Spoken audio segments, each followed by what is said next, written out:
James Carlton, State Farm. Get the best at 100 West. 100 West Dental. No insurance? No problem. 100 West Dental has a plan when you don't, for ease and affordability. Feeling nervous? Not anymore. 100 West Dental provides complete comfort during quality care. Over 350 5-star reviews agree. When you want to get your smile into winning shape, get the best at 100 West. 100 West Dental. Consult virtually with Dr. Pryor or book online at 100westdental.com.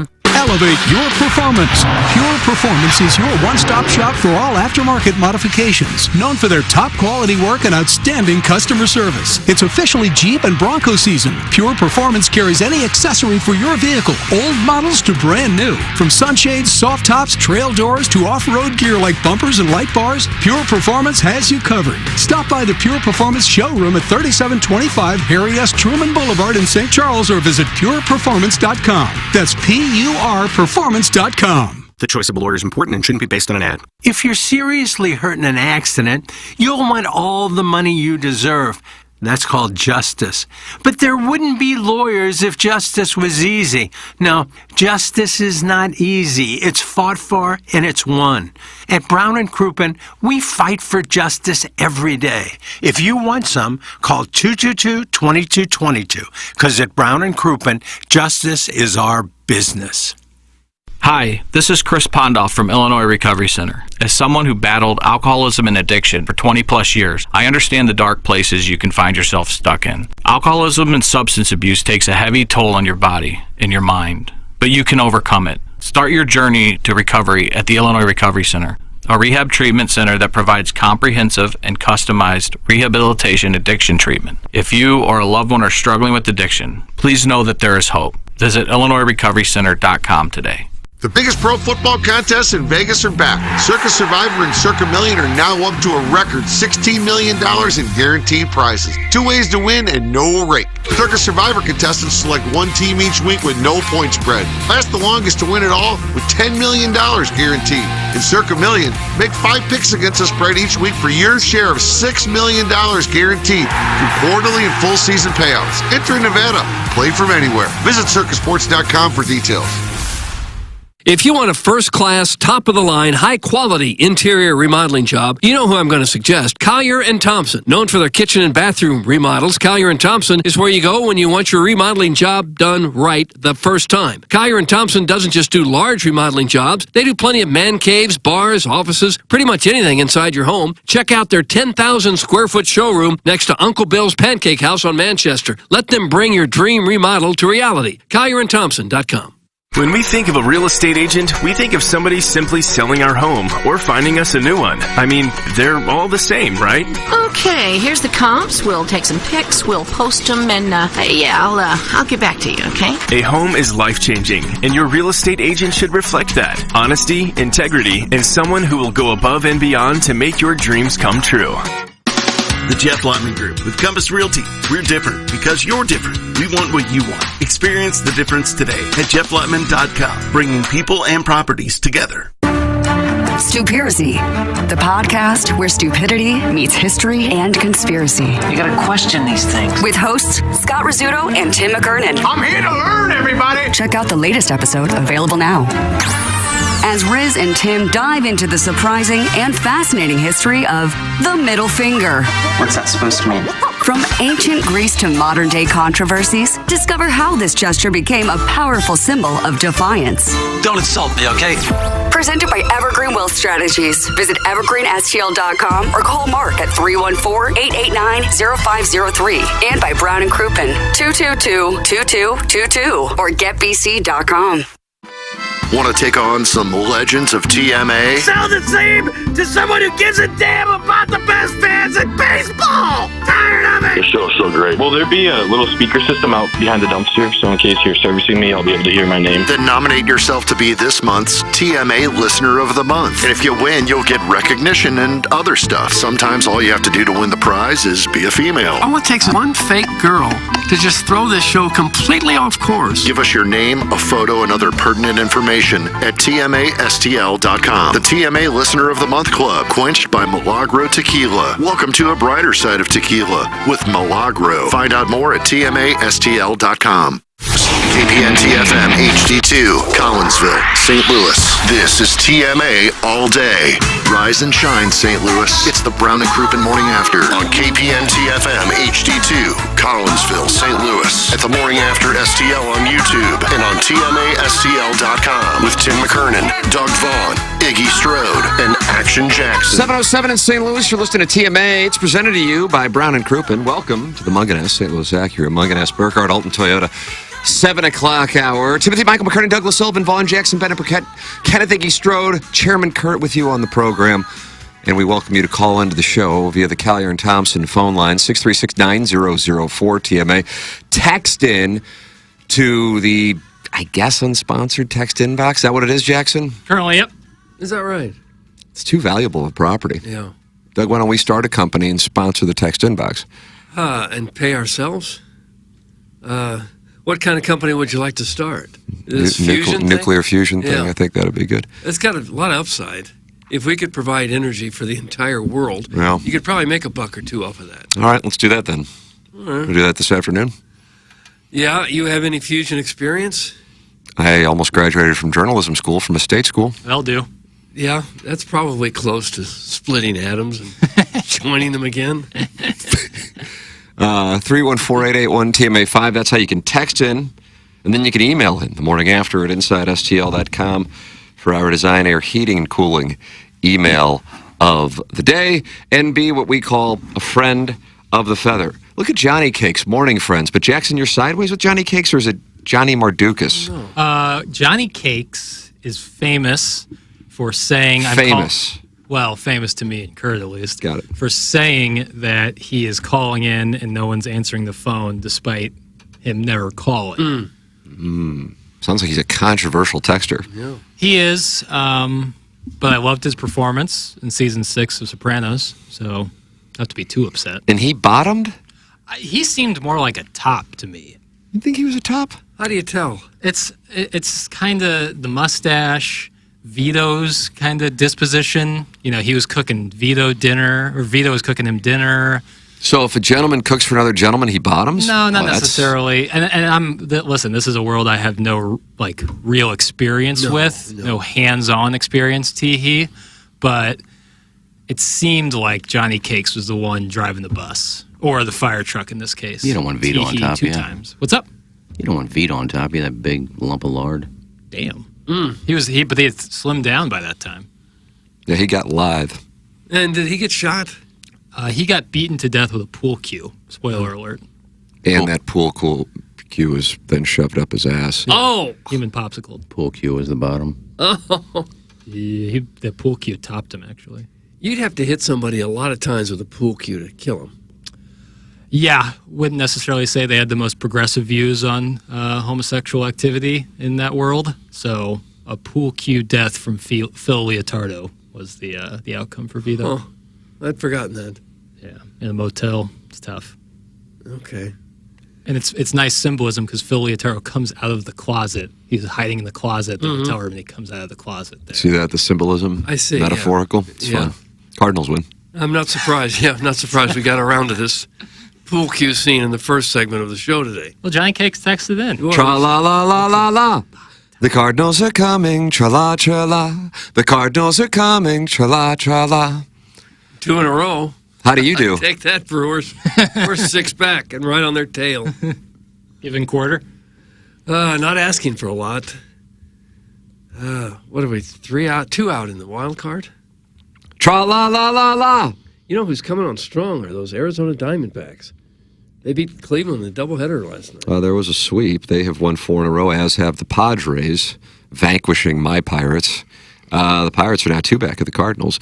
So the Cardinals are 2 back of the Braves, who have lost 4 in a row, while the Diamondbacks and Padres have won 4 in a row. And the Mets are a half game back of the Braves. Doug, your 3 wild card teams are going to be who? Tra-la-la-la-la-la. I'm going to say... There's no way in the world you don't say the Cardinals. So who are the other 2?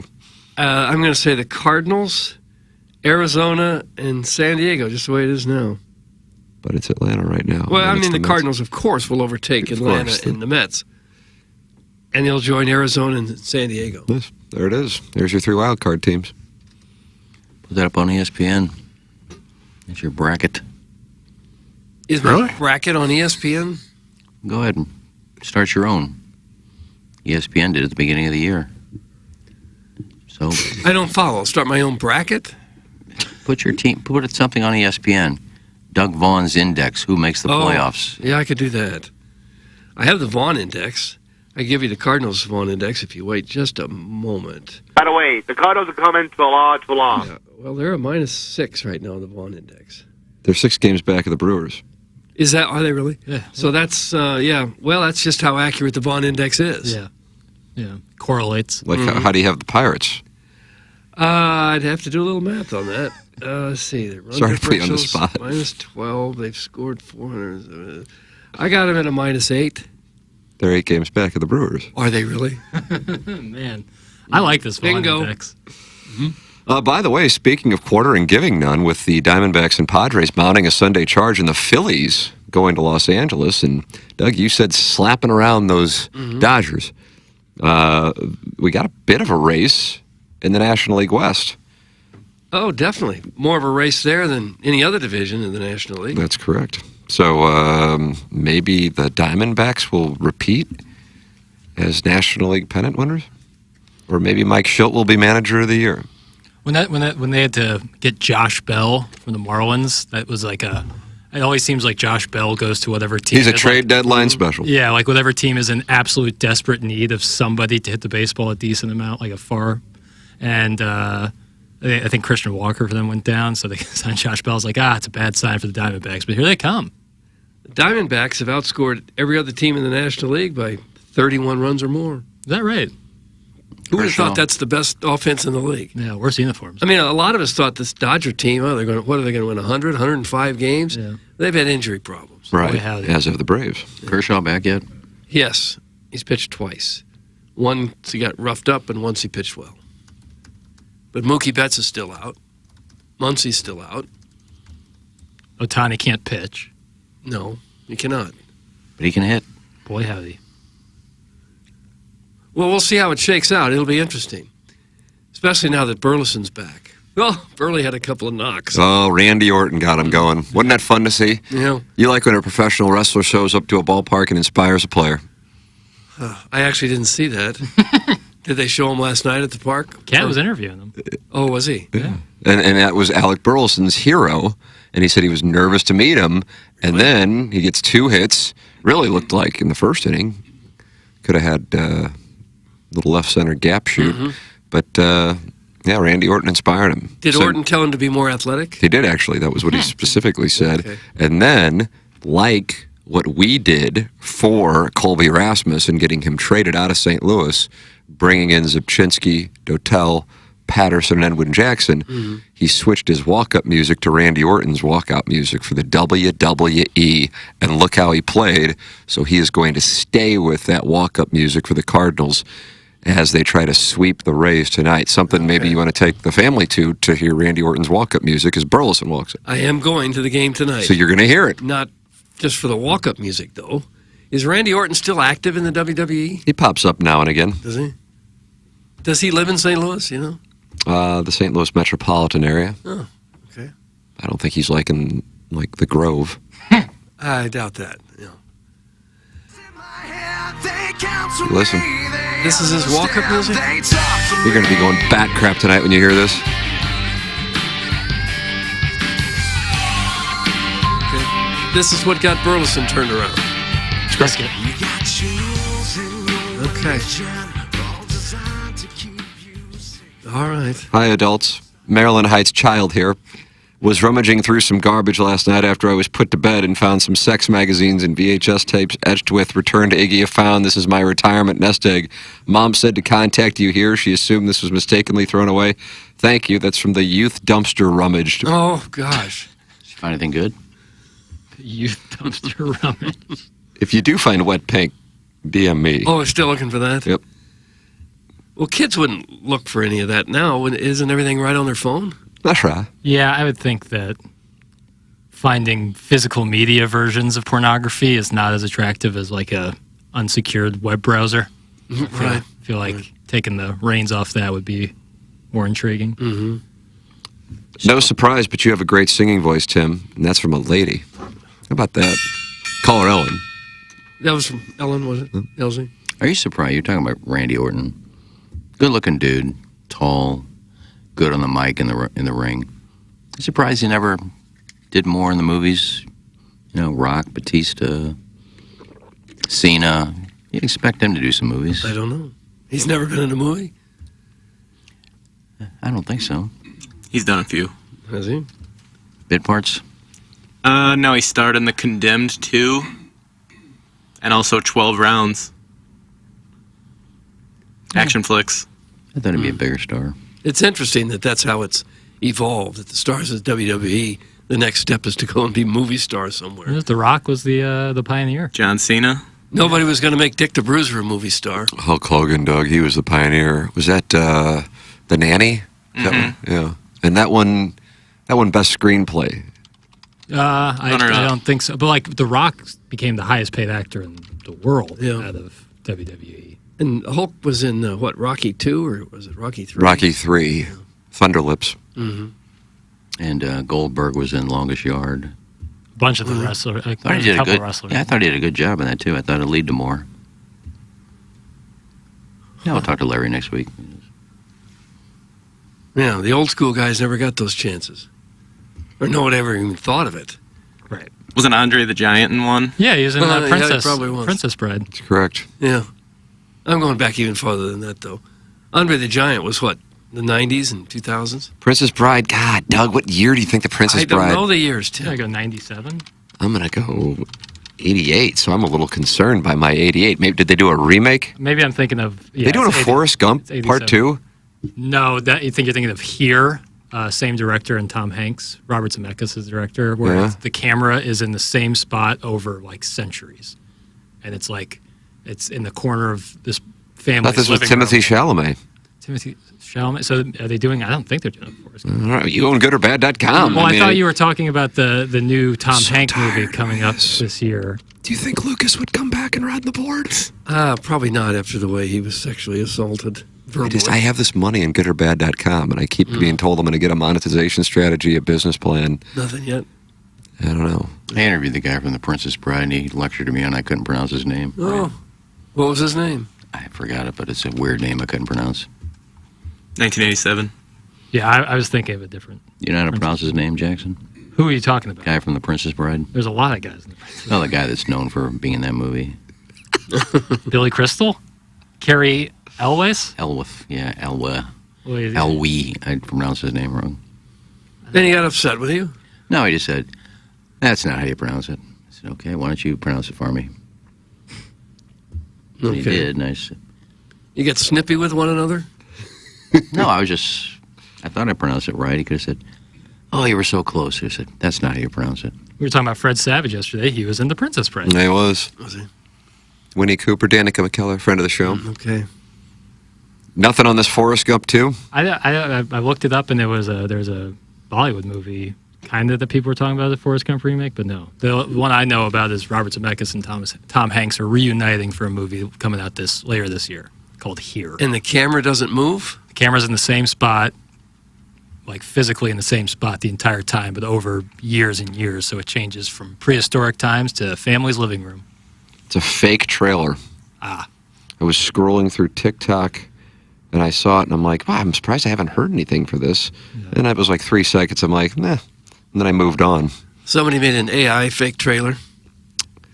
Forrest Gump 2 is definitely not coming out in 2025. In fact, it's not happening at all. Yeah. There is a second book. There was like a second story. Oh, yeah, what happened? Spoiler alert, Doug. I honestly don't know. I think Forrest doesn't. He remarries, and they move to like Oklahoma City or something. Wow, interesting. Good luck. That seems like it wouldn't be a movie very conducive to a Forrest Gump 2. No. It covered such a wide span of his life. What is there to do? Yeah. Still? Maybe the baby grows up. Did she have the baby? Yeah, Haley Joel Osment.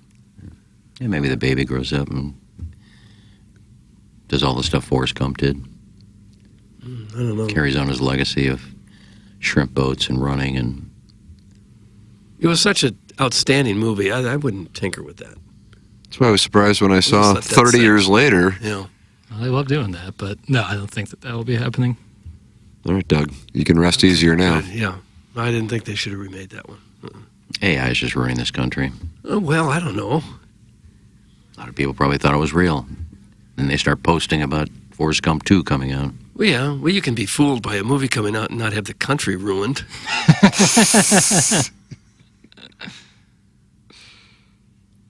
Doug hears Mad Dog cucking an old couple out of their airline seats. Okay. I go to West Palm Beach International, and I see that I'm in 11A and 11C. My wife's in 11C, and I'm begging that they don't fill up the middle seat because I want to be able to spread out and not have to take my Valium pills because I get a little claustrophobic. So I was getting impatient. I couldn't watch Djokovic. I couldn't watch the golf. So what did I do? The Olympics. I went to the counter about 1 o'clock in the afternoon, plane's 2 hours late, and I started to raise hell. How dare you? You put me in freaking 11A when I pay a fortune for this seat, and I just spent at the breaking, putting a kid at the freaking in West Palm Beach. I deserve a little bit of a break. You make it happen. Lady looks at me, has never heard of me, doesn't know who I am, has never heard of Molly either, by the way. No idea who I am. And she had to bring somebody over. To make a long story short, a squeaky wheel operates, baby. 2A, 2C. So I get in a plane, and I look who they push up 2A, 2C, back to 11, some poor old lady with her husband, and I got the better seat. You're a bad guy. You're a bad guy. I feel a little bad that I was bad about it. No, I had a very nice flight home, little champagne, little TV, watching the Olympics. In your bed. I watched the kid win the gold medal, the runner, what's his name, Lyle? That little, when he won by a fingernail. But the poor little old lady sitting in 11 with her hubby, walking back there with the crutches, and I'm sitting there and that first, would you like mushroom ravioli or lasagna? I'll try the lasagna. Wow. Doug? Surprised you would brag about that. Dear ESPN, please turn down the heavy metal music in the background so I can hear what's going on. Why would he do that? Why would he get moved up and then push a lady back? Why? They probably just wanted to hear him stop complaining. What do you say to the lady? Sorry, you got to go back here. This guy's moving in front of you because he bitched. Probably, except the part about because he bitched. I don't think it'd happen. I don't know. I don't think he'd talk about it if it didn't happen. Wow, what a clip. As said previously, I will be taking over. Better to not send anything than to force this kind of nonsense, Doug. That's Harrison's brother, Master, who is taking over the audio and the links. Who sent that link over? It wasn't a link, it was audio. Who sent it? KG cut that one, but I would have probably cut the same thing. All right. Harrison's brother, Master, okay. can just suck Fine. it for real. Like, who cares? It's okay. These clips are like Iggy stories. They're awful. That's some snagglepuss.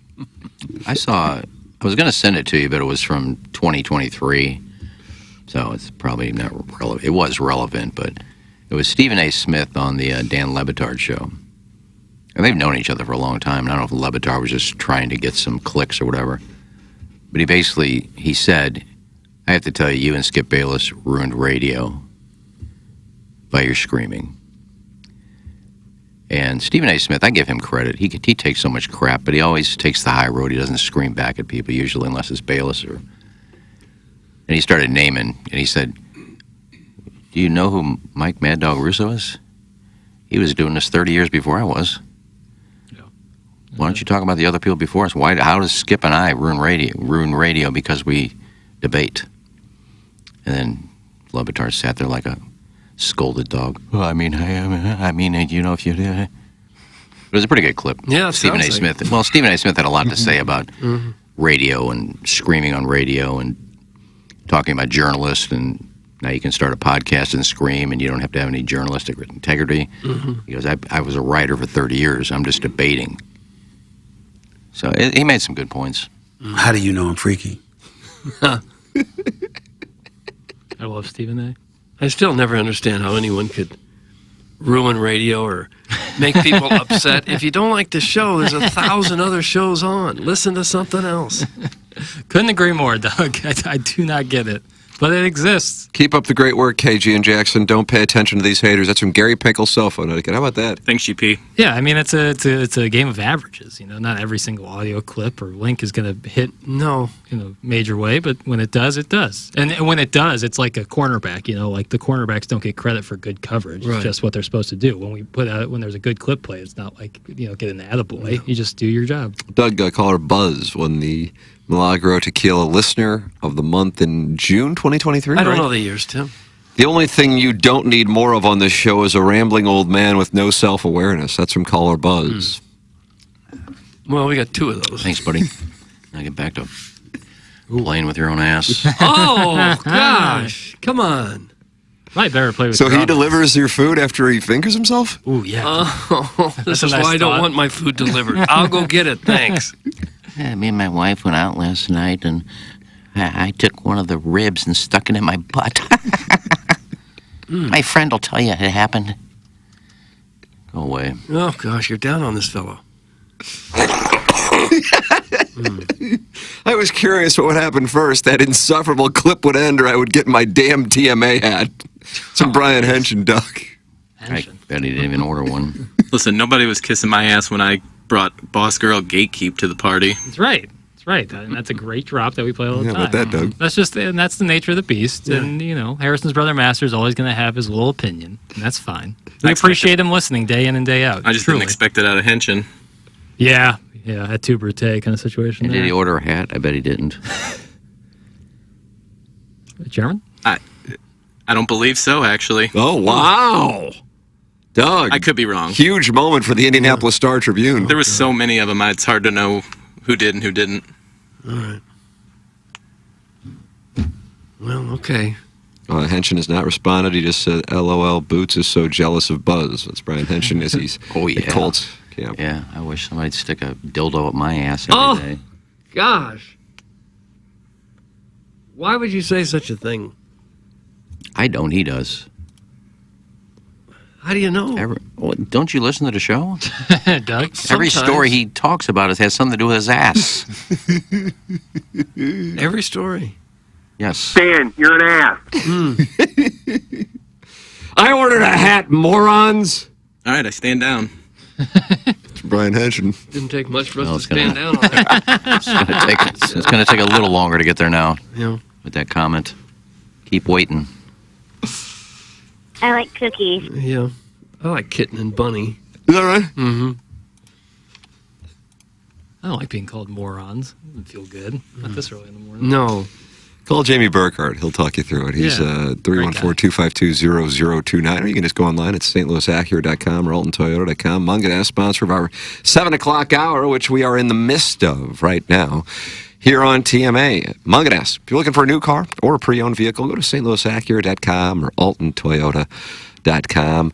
The official automotive provider of TMA and the Tim McKernan Show podcast, the presenting sponsor of Balloon Party, the place where we go to get our cars, the place where we recommend you go to get your cars. It's Munganess, St. Louis Acura, Munganess, Burkhardt, Alton Toyota.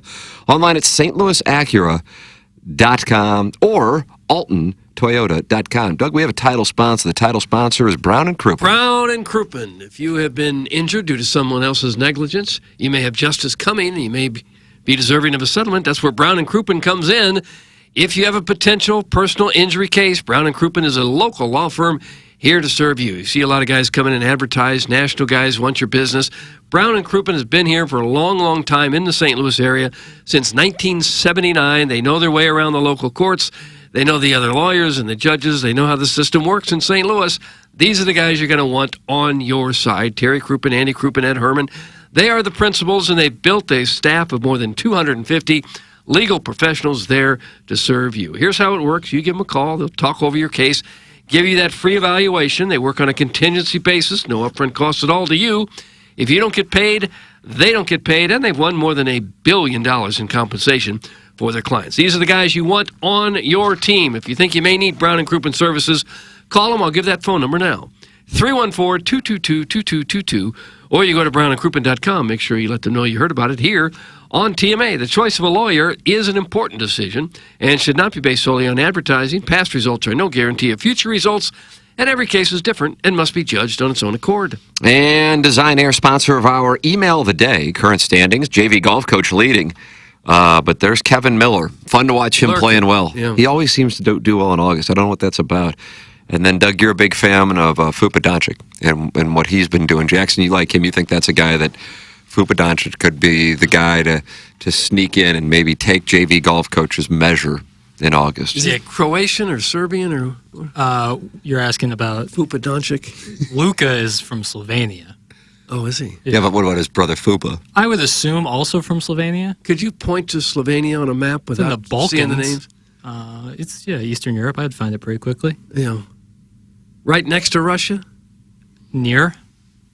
Okay, so you don't know exactly I where don't. it is. I mean, I can't like. I don't think I describe know it to exactly you. where it is. It's in Eastern Europe. I'd give you. Well, a I map. know I'd that find much, it. but what's surrounding it? What are the neighboring countries? Other Balkan nations. I Nice. see. There's Okay. the answer. Is he playing in the Olympics? I don't believe they made it. Well, Jackson's looking that up. I'll tell you about Design Air Heating and Cooling. Doug, the temperatures. Choice. I mean, what are we doing out here? That's perfect now. What was the high yesterday, Tim? Doug, I don't have it. 78. Wow. Huge win. Iggy said it won't even get to 80. How much do you owe him? Well, I don't know him nothing. Why would I owe him something because of the temperature? You guys bet 10 grand? I didn't say it was going to be hot. Oh, I just looked at the forecast and I could see it was going to be pleasant. Nobody bets against me anymore. No, because you're perfect. Iggy, it's going to be 85 today. Do you agree with that, or is that too... No, it'll be mid-80s today. So you agree with it? Humidity's up. Okay, there you go. Design Air Heating and Cooling. If the air conditioning goes up, man, look at the forecast between now and next Friday. Nothing above 86 for a high with no precipitation. I mean, this is glorious. It really is. We should all be lowering our handicaps every day with these conditions. These are scoring conditions. Well, even when I play in practice, the handicap never gets lower. I never seem to get any better. Well, you don't put in a score, so how do you know? Wow. I know what I play. I know when I'm getting better and when I'm not getting better, whether I file it in a handicap app or not. I texted Steve about a rematch next week, so... What'd he say? He ain't gotten back to me. If you listen to the show, Steve, next week, one day... Where y'all finna play? Probably Gateway. Nice. Who's going to pay for it? Not me. How are you going to play then? I was invited. It's like I was invited to play tomorrow. I'm going to play tomorrow. There you go. Who's paying for that? Somebody. See? Gosh. Doug, just to close the loop, Slovenia is just north of Croatia and just south of Austria. Now you got it. Oh, is it? Just to the west of the northern part of Italy. And so what did it used to be? Did that used to be part of Czechoslovakia? Couldn't tell you. I mean, I can only find out so much information. Okay. Austria is part of the Balkan states? I don't believe so. I don't believe so either. Okay. Design Air Heating and Cooling. DesignAirService.com. Seth Goldcamp. Best. 4th generation. No upselling. They're going to take care of it. Lickety split. You got a problem with the air conditioning? Go to DesignAirService.com. Doug's a client. Iggy's a client. I'm a client. Why don't you become one as well with Design Air Heating and Cooling, official HVAC provider of TMA and the Tim McKernan Show podcast. Doug, do you call it intercostal? Intracostal? The muscle and I don't. Ribbies? I just say you say ribbies? Yeah. Isn't that the oblique? I think it's Oblique's different. Intercostal. Intercostal. Intercostal, yeah. Better. Played in the APGA Pro-Am yesterday. The APGA taking place, its event today and tomorrow at Glen Echo. And we were able to hold off the Wizards team. Oh, yeah. He was right behind us. And he had Willie Mack as his playing partner. Willie Mack played the U.S. Open. What's it? Yeah, good player. Yeah. Dead down the middle, about 300 to 320 every time, dead down the middle. Not even to the left side of the fairway, the right side of the fairway, dead down the middle. Shot 71 in the first round at the U.S. Open this year. But that was no match for our pairing. Hell yeah. I wouldn't imagine so. Hell yeah. I imagine just you being out there intimidated everyone. Well, we finished in first place, and Randy Carrickter's team finished in second place. Is that right? Yeah. So that was huge. That's a win for HD2. Yeah, I Huge think win. it is. Yeah, Huge it win gives for the mid-morning show. It gives the whole segment of radio some credibility. I agree. We'll be Is that associated with the Ascension? Yes, that is correct. That's why I was playing with Spencer. Spencer Head Dog of the Spencer Ascension. Teolan. No, Jackson, you have a crush on him? I just think he looks like Brooks Koepka, and hits it a long way. Boy, does he ever! Not Brooks level, but he's there's a lot. He's a contemporary, I'd say, and handsome as all get out. There it is, Doug. What does that have to do with his golf game? It has nothing to do with his golf. It's just an observation. Okay. And a fine gentleman. Every year he gets a flag signed for Gobble Bowl by all the Champions Tour players out there. Yeah, Spencer's quality. He's a quality human. And he hits the ball just a long way. Bomb season. Really Never hits mind it. that. What's he look like? Thank you. Handsome. Okay. Handsome. The pro we were with was a gentleman by the name of Troy Taylor. Okay. And he played golf at Michigan State. His father played basketball and was one of the, I guess, all-time scoring leaders at Ohio State. Wow. And he was showing me pictures of Michael Jordan guarding his father in the Sweet 16 of, I think, the year at North Carolina. What year did they win the NCAA, Doug? 83, 84, somewhere in there? 83? 2005. 2005, Brad Lidge. I think 83, because he was drafted the next year, 2 years So he just graduated from Michigan State, and absolute bomber. Sat there and BS'd with him afterwards, and got a great head on his shoulders. Wise beyond his years is what I would say. Really hoping to see him have success. But yeah, Willie Mack and Aaron Beverly. Aaron Beverly's a bomber. I don't know if you're familiar with That's that who we name. played with last year, right? No, we played with a guy named Aaron Grimes last year. Aaron Grimes from Compton. Lag King. Yeah, boy. Doug, are you the lag king, or is Aaron Grimes the lag king? I'm just the king. Yeah. Lag or no lag. King Zaddy. Yeah.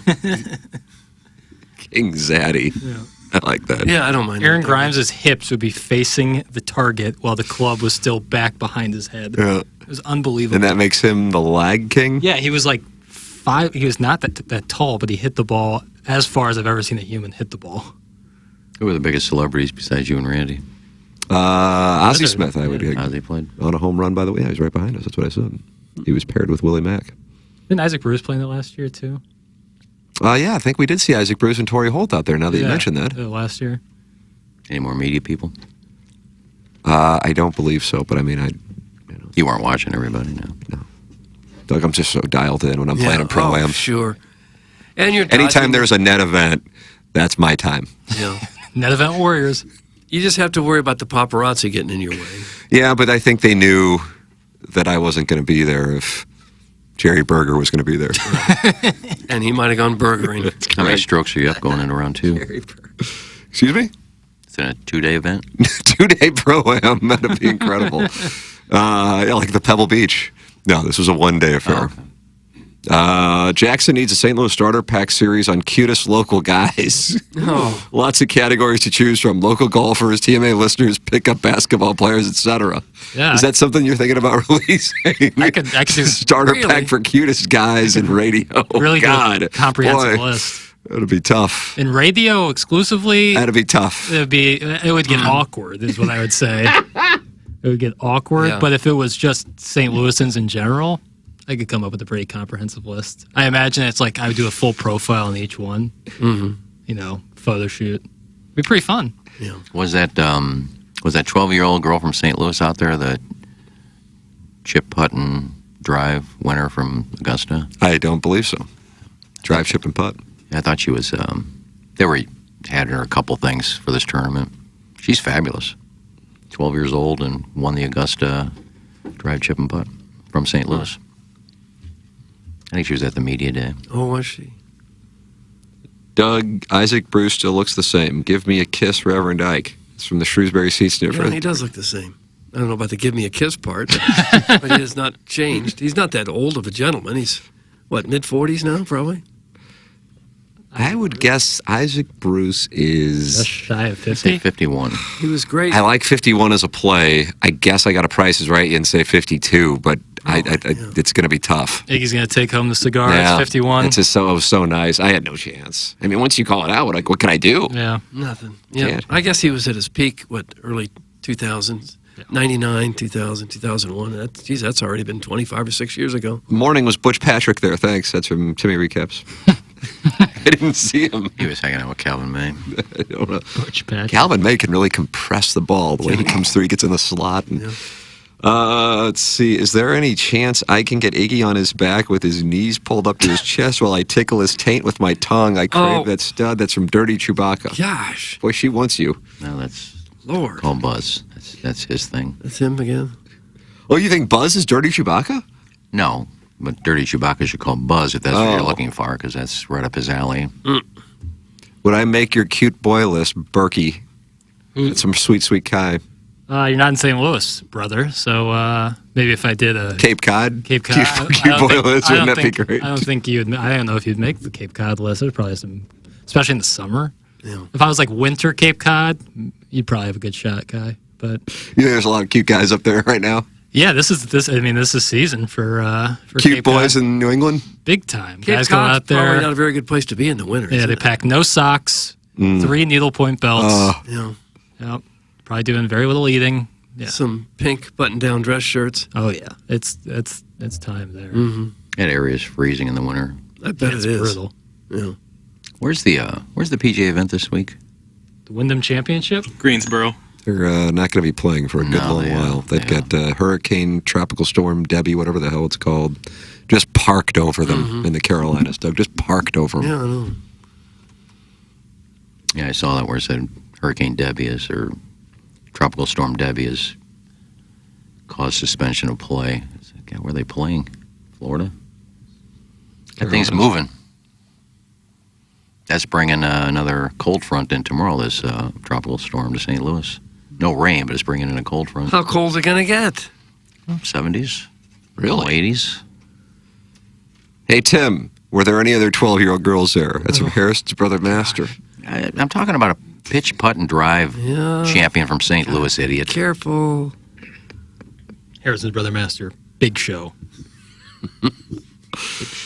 Guys, the Cardinal Cowboy can hit a 7-iron 178 yards. That's from the total package. Is that right? Can he really?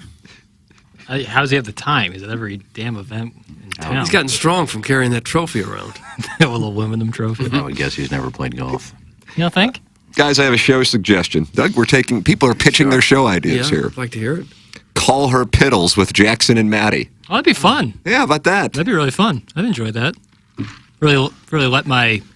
I speak a different way with you guys just because, like, I don't think you would pick up on some of what I would say around, like, my friends. I think that's natural. You're too smart to talk. Yeah, that was very condescending. Did you catch that, Doug? Did you catch that? Ageist. No. Yeah. No, I'm just saying that I But if you have a young, intelligent visitation graduate, then you can speak with more syllables. No, I'm not. I wouldn't go on there and start waxing poetic. I'm just saying that I would use some more slang, some more Gen Z slang, some stuff that I would speak in a certain way different than I would speak on TMA or Balloon Party or even QFTA. So that would be fun. You should send that idea to President Kioski. Okay. I'll send him a lot of direct emails. I'll CC some folks on it too. Okay. It's hard to make the cute boy list in Cape Cod when you're wearing lipstick and pigtails with me deep inside you. Oh. Doug, that's from a sponsor. The Cupping They're an Alcoholic from alcoholic Belleville. from Webster Groves. He shouldn't have been allowed to get his message in because he got suspended yesterday. I know you like water sports. What in the hell was that? Is that an Olympic? It's Yeah, Maddie. Katie, that was, what was she was talking golden showers with somebody? Yeah, here. I know you like water sports. Actually, talking about KG spitting. That's right. Oh, is that right? Yeah. Nicely done. Iggy. Oral water sports. That's the key. Do you feel like that's an accurate statement, Chairman? Oh, yeah. No doubt about it. Yep. That's still your thing, huh? Always will be. Millie, you think so? I can't tell if you're kidding or not. 100%. I saw the guy get spit on. If you would have stayed a little later at Hot Shots that night, Doug, you would have seen that I'm not kidding about it. I witnessed. Oh. It was hot. There's no ifs, ands, or buts about it. Him getting spit on?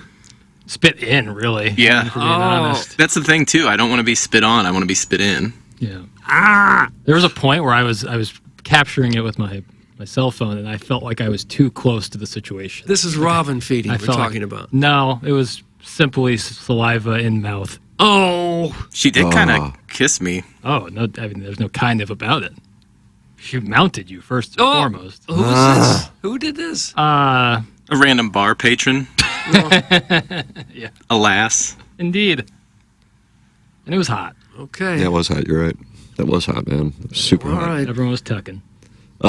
Steven time with this suggestion. Doug, they're pitching show ideas. We're like network executives here. What do you got next for us? No joke, a weekly Mizzou basketball podcast from Jackson would be amazing.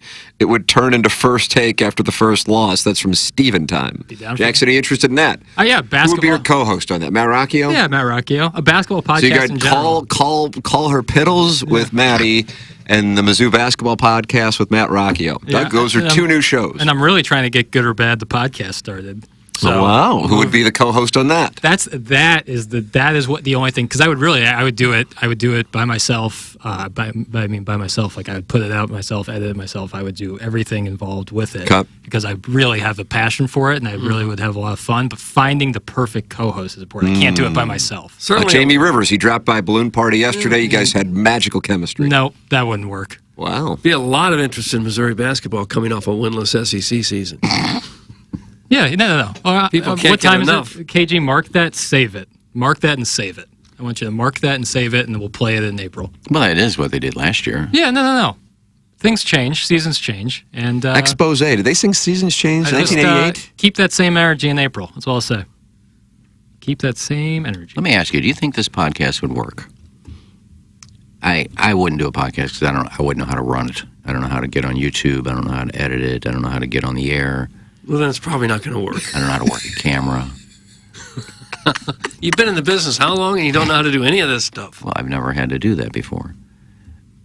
But if you did a podcast, because what I would need to do is, you know how you see people do podcasts and they'll be on half the screen, the bottom half will be like a clip of something they're playing, and they'll stop it and talk about it. I don't know how to do that. But I want to do a podcast on just critiquing awful commercials.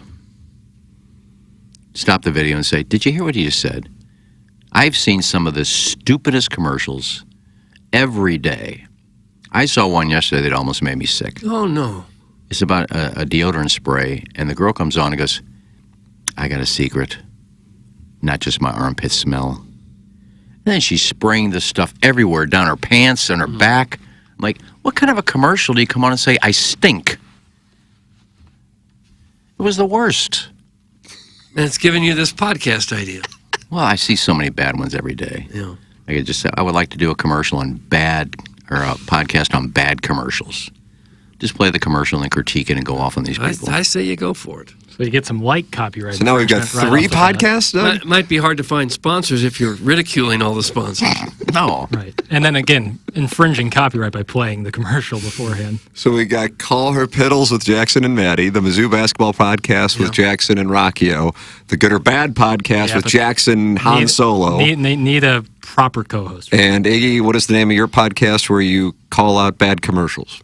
Yeah, bad commercials. Nice. All right. That gets 4 new shows. Yeah. The sales staff's probably having an emergency meeting. Mm-hmm. Oh, you'll make tons of money on all these ideas.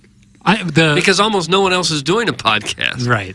The basketball one, give or take on that. Call Her Piddle, that'd be fun. But the movie one is one I really have a passion for. Todd Reesing is in as your co-host, so it's over. Yeah. He says, Jackson, I will volunteer my services for the podcast. A little tension is good for podcast ratings. Podcast ratings. Nielsen. It's not what I'm looking for. And we would have a world-class conversation about Tarantino's potential 10th final movie. Doug, what is Tarantino's 10th final movie? I don't have any idea. He scrapped the plan for the 10th one. What was it going to be? It's going to be called The Critic, and it was going to be about a movie critic who was a critic for porn movies in the late 70s. Mm-hmm. And Captain Jack?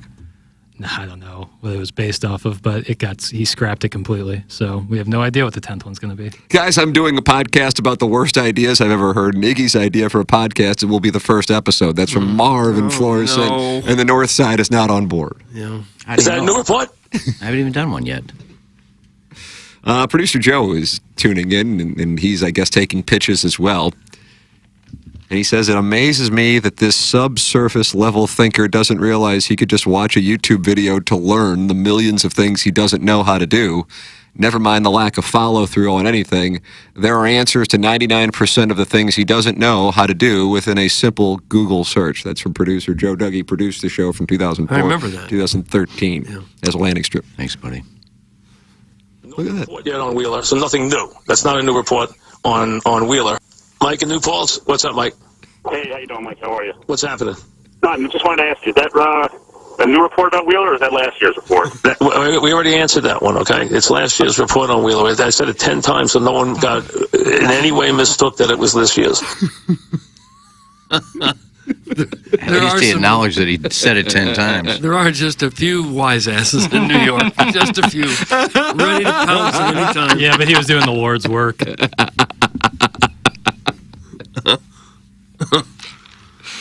And he came up that way. I was on hold because I'm sure he didn't call in for that.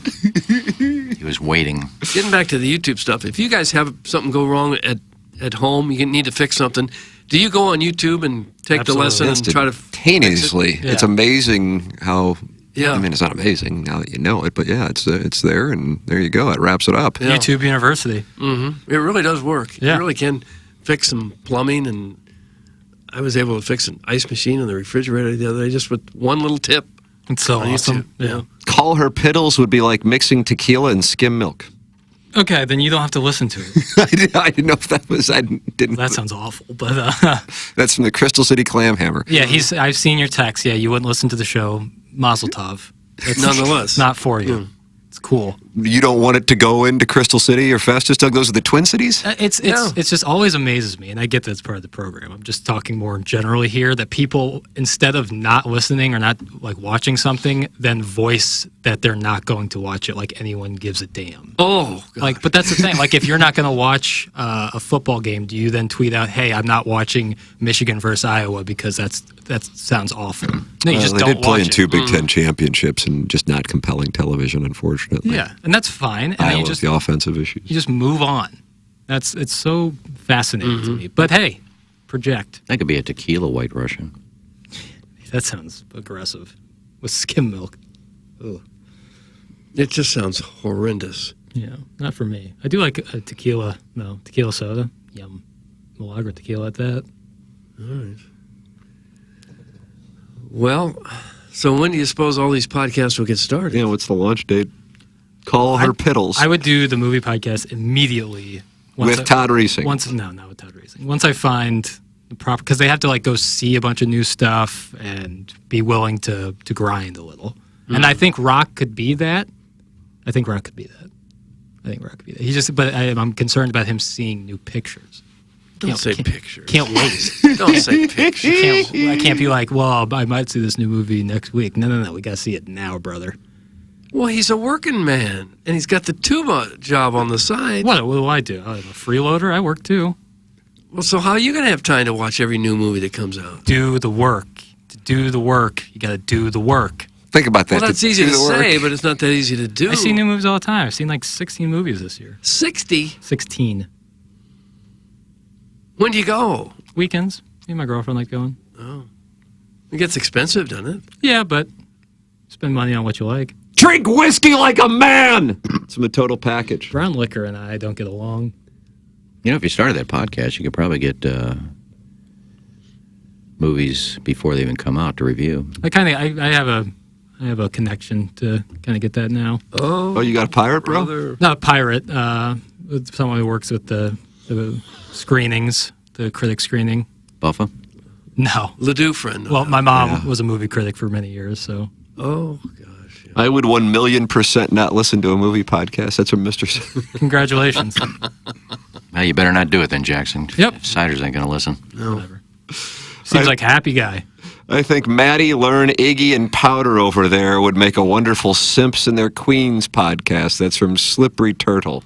This can always be fun special mashup shows, you know. I've already asked Learn to do one. She's not interested. Okay. Oh, you sound disappointed by that. She's on air, damn near 8 hours. She just said she has so much going on, and she goes, if I did one, it would have to be, I don't know what I want to do, but right now really don't want to do podcasts. What sort of podcast did you have in mind with her? Just me and her shooting the S. That sounds fascinating. Doug. You got to come up with some kind of niche. Something different. I'm sure we would, but I just said, do you want to do a podcast together? She said, great idea, but I got so much going on. And this was like months ago. It wasn't like yesterday. What happened, Jackson?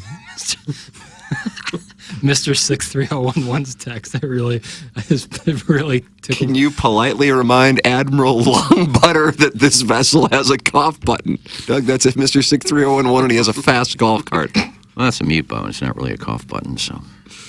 I don't know why is it. That's the 19,000th text has come in like that. Why is that a winner? Admiral Lungbutter is really funny to me. I don't know why, but I found that really made me laugh. Real talk. I'd listen to anything my King Jackson puts on. That's from Jackson's Lone Wispy Pew. How about that? It's very kind of you. It's very kind. If 8 people listen, I wouldn't care. It's what I really love to talk about. It's what I could go on forever about it. So about Mizzou basketball or movies? But I think basketball too. Like I'd like to be kind of like Bill Simmons has a podcast, BS podcast. It's just whatever he wants to talk about for 2 hours. But he's already a national celebrity, right? I know, but I'm not looking to like up my status. I just it's more cathartic than anything. Oh. Well, there should be nothing to stop you from doing that then. Right. And you're not looking to make money. Exactly. But what's stopping me is finding the proper co-host. And I think Rock could be that. I just need him to do the work. But you don't feel like he's going to do the work? Is that because he's Italian from South St. Louis? No, if anything, that's in the plus category. Those are grinders. But Italian from South St. Louis, I bet he's good at cement work. Oh, no. That was a double-barrel shotgun. It's a shot at Rock and a shot at Joey Vitale. You went after two of our good friends. Yeah. Both CBC cadets. It's also anti-CBC cadet. It's not anti-anything. It's a common line of work. I have no problem with that. It needs to be said. Someone has to say it. Someone needs to say it. That's CBC. Whenever you pass the CBC football field on 40, it just blows me away how nice that football field is with the big CBC lights and the gorgeous turf. It's impressive. I was like, hey, Lauren, want to do a podcast and talk about nothing? And then she was like, no, I don't. I'm in tears from how moving that story was. That's from glove blogger Tom Traven. That one hit him. Well, it wasn't really the gist of the conversation, but there is some guy who is continuing to text in about the fan page, and he is really upset about not being on it. I know. Don't be upset, buddy. You should be happy. It's like nonstop texting me, like, let me in the fan, and then addressing it to me, like, let me into the fan page. Blocking. What's texting your name? Not a reason, but I'll take a look. I consider myself a fair-weather Mizzou basketball fan, but I would for sure listen to a Jackson Mizzou basketball podcast. Phil the Peacock. Thank you, Phil. P-H-Y-L. Yeah, I'd be into it. I love talking. Mizzou sports in general is just going to be fun. Yeah. Football season's going to be really fun. Basketball's going to be, hopefully, do you think a transfer. football podcast might generate more interest in basketball? I think a comprehensive. I think both would be best. Why do one, not the other? Because one is very popular and one isn't. But when Mizzou basketball was good 2 years ago, it was popular. But they're not good now. They were horrendous. But they had an outstanding transfer portal year and got a bunch of 4-star recruits. Tiger. Why don't you do a football podcast? Do both. I keep said. saying both. I say both. I have to throw an L in there. I got to work on that. Both. That sounds weird. It's like Bengals. Yeah. Well, we all have stories. I think there's going to be all kinds of interest in Mizzou football. Absolutely. Much more so than basketball. They're not going to catch me saying otherwise, but to say Mizzou basketball isn't popular. When they're good, it's very popular. Lauren just announced that she got another big promotion and will be on the radio almost all day long. I'm sure she'll rescind that acceptance, though, in order to do that banger of a podcast with Ken. Some little Tommy Tribbins out on a trike. Now you've had it. That's all. That's it. No, I mean, you're giving us news that was announced a week ago. Yeah. She just announced she's going, yeah, we know that. We work here. Mm-hmm. We do know. We get emails and we talk. Yeah. You're not telling us anything we don't know already. I don't think so. Go fall off your bike. Oh, gosh.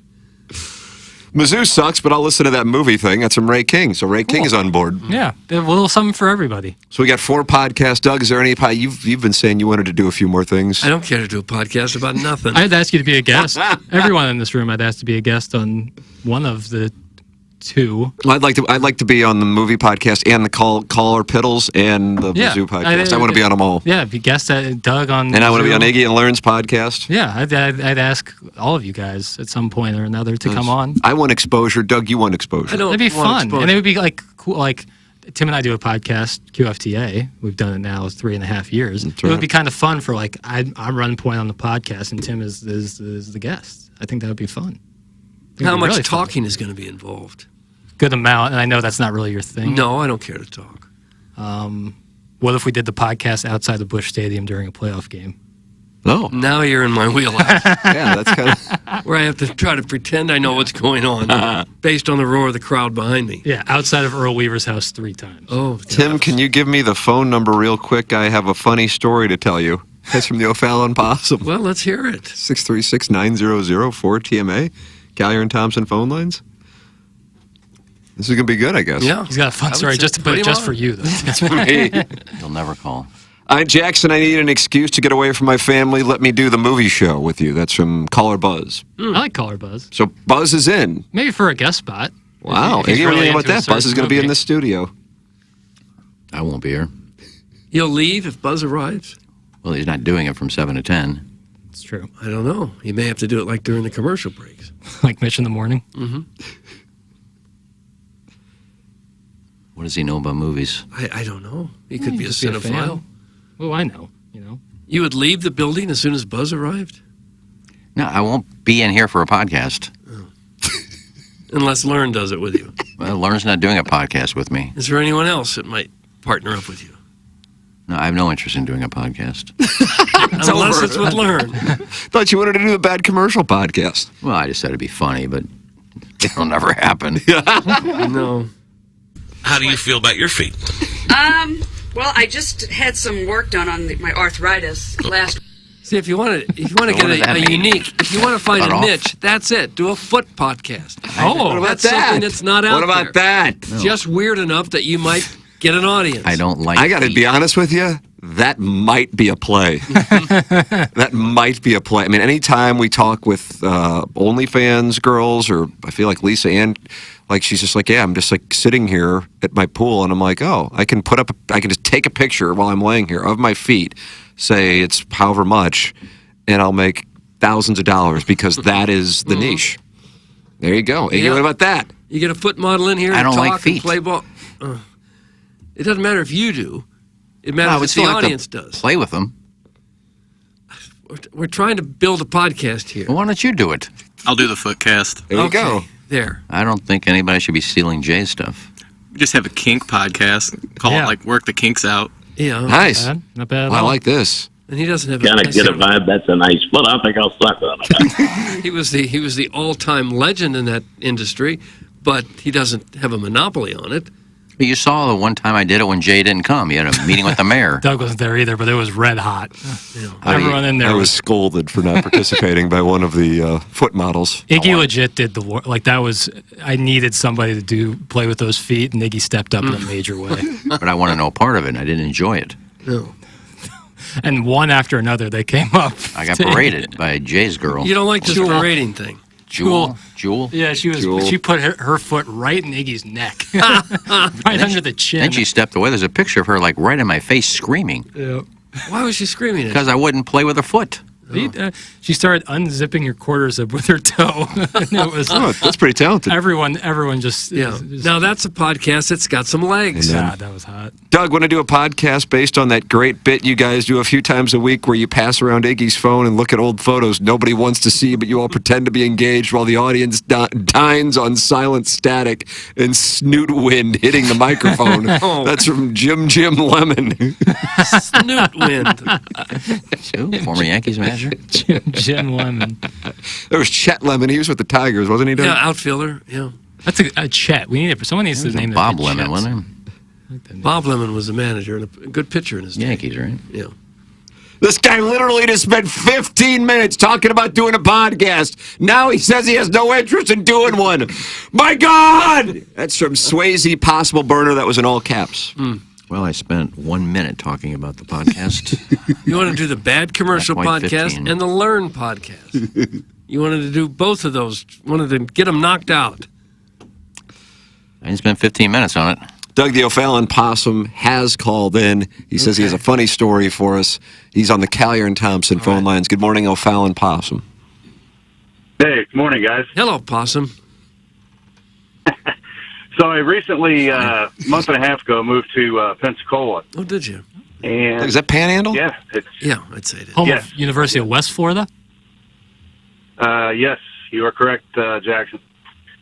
So yesterday, I drive for Uber and Lyft. So yesterday I'm doing an Uber ride, or I'm sorry, a Lyft ride. Picked this girl up, it was normal. Took her to the beach, dropped her off, and then I get to a next stop, and my Lyft account has been suspended. So I'm like, it said for a safety issue. I was like, well, I'm fine. There's no safety issue. So I talked to a representative at Lyft, and she proceeds to tell me, here you go. I listen to your show every morning when I have riders in the car. Yeah. And they suspended my account because of indecent material over my radio. Oh, no. Who was at fault? Who was speaking? What was the subject matter at the time? It was a combination. It was probably around 9:15. We're in the same time zone, so it would have been the same time as you guys were. I can't remember the subject with it. There may have been mention of a dildo, possibly. Again, I'm enjoying the show. It's good enough for the Hall of Famer. And anal was brought up, so that might have. And the lady was very nice. She saw that I had a perfect rating, which that may go down. I haven't checked it today, but it just goes to show you some people are just too darn sensitive. Ridiculous. And we've cost you your livelihood? Yeah. No, they've reinstated within about 15 minutes. The lady was very nice. She goes, "Let me review this," and she said, "As long as you don't do this again, blah blah blah." So I had a rider this morning, so I had to turn the station. Oh, look what we've done! Doug, we're destroying Uber and Lyft. This show is destroying it.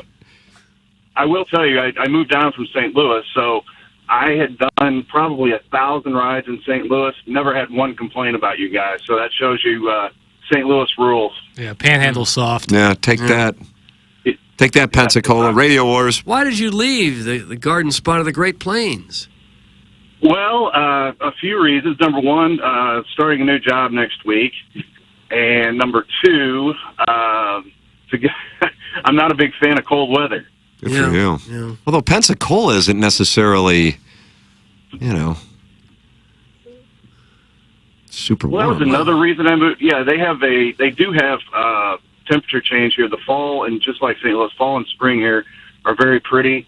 Now, the last few days here have been 100 degrees every day, and the humidity, as you know, is pretty darn. But I do get to see the beach every day, so there's that. That's good. And as you can imagine, the lady views aren't bad down here either. Oh, for heaven's sake! No, is that right? You keep your eye on the road. It ain't bad. But anyway, I thought that was funny. I have been reinstated, so but I'd never heard of such a thing. Okay. Unbelievable. You were definitely suspended. Yeah, you were suspended. That's a real suspension, Doug. Yeah.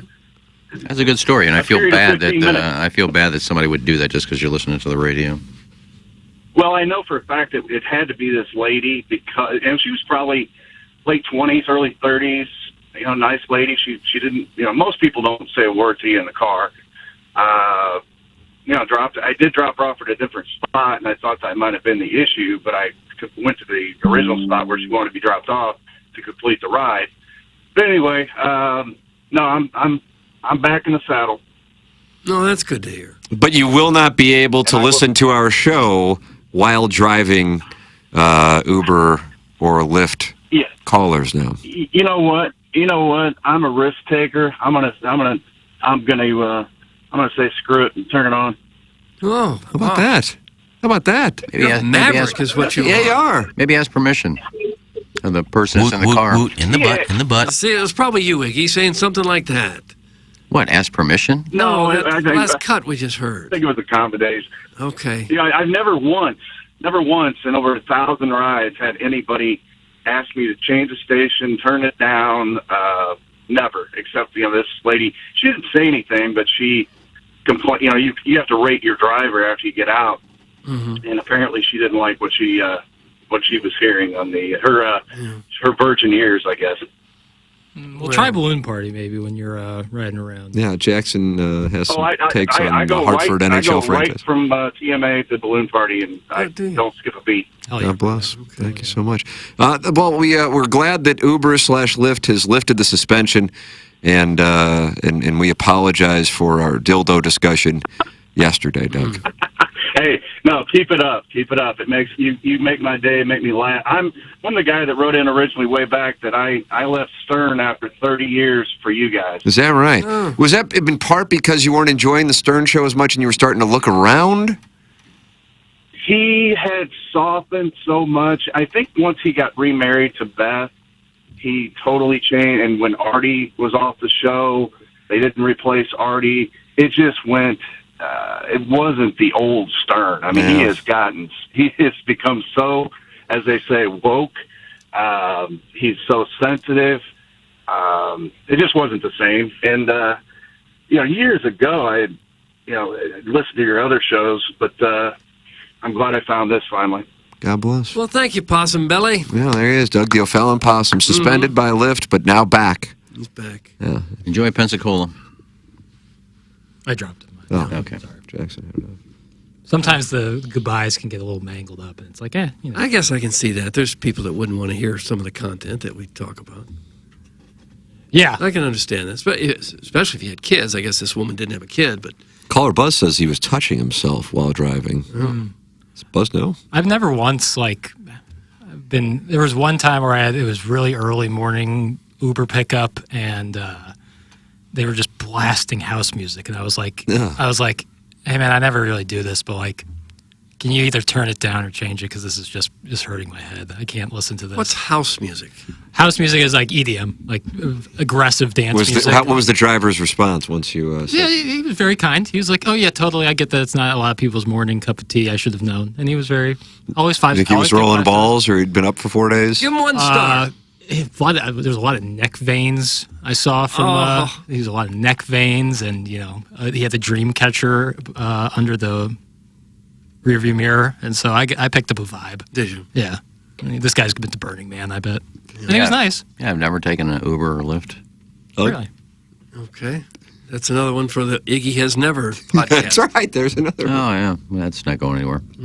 Hey, Lauren, want to do a half-hour podcast a week? No, I'm too busy.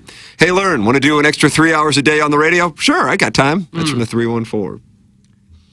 Oh, brother. A little bit crestfallen right now. How do you compare the two? One is me asking to do a stupid podcast. The other one is your company asking you to do a show. This guy's resume is on point for the listening audience. Drive your Toyota Sienna into the Gulf. That's from the Warson Woods Wacko. Oh, gosh, how could you be upset with this? It's a good side hustle from what I hear. Driving Lyft and Uber. Yeah. Good on them. I could do that. I wouldn't mind doing that. Yeah, exactly. I don't mind driving around all day. He says he's starting a new job next week, so he's probably just in the meantime just doing that because he's got time. And I think that's a really, just in your car hanging out, dropping people off. Be a pretty good side hustle. I'm still just a little uncomfortable getting in a car with a stranger or driving a stranger around. I never feel uncomfortable in an Uber, ever, by myself or with people. But I could see, depending on your situation, being a little uncomfortable with it. I had a startling situation in Miami. We were staying in, Doug, do you call it Brickell? Yeah. And we were going to go over to South Beach for dinner, which is not, I don't know, it's a 10-minute drive across the water. Biscayne Bay there? That's right. Yeah. And gentleman picks us up, and I believe it was one of his first rides, but didn't think anything of it because I've been using Uber forever. And he begins heading west. That's not going to cut it. However, he did not speak a word of English. That's tough. And I don't really, I took Latin because I knew it was going to be useful. Right, especially in Miami. And so we had a situation in which I was trying to communicate that you're going the wrong way. Yeah, and we were going far out there. Now we're past the Marlins ballpark, and now we're at some casino, and I don't know what to say. You're basically in Little Havana. And I thought we might head right on over to Naples.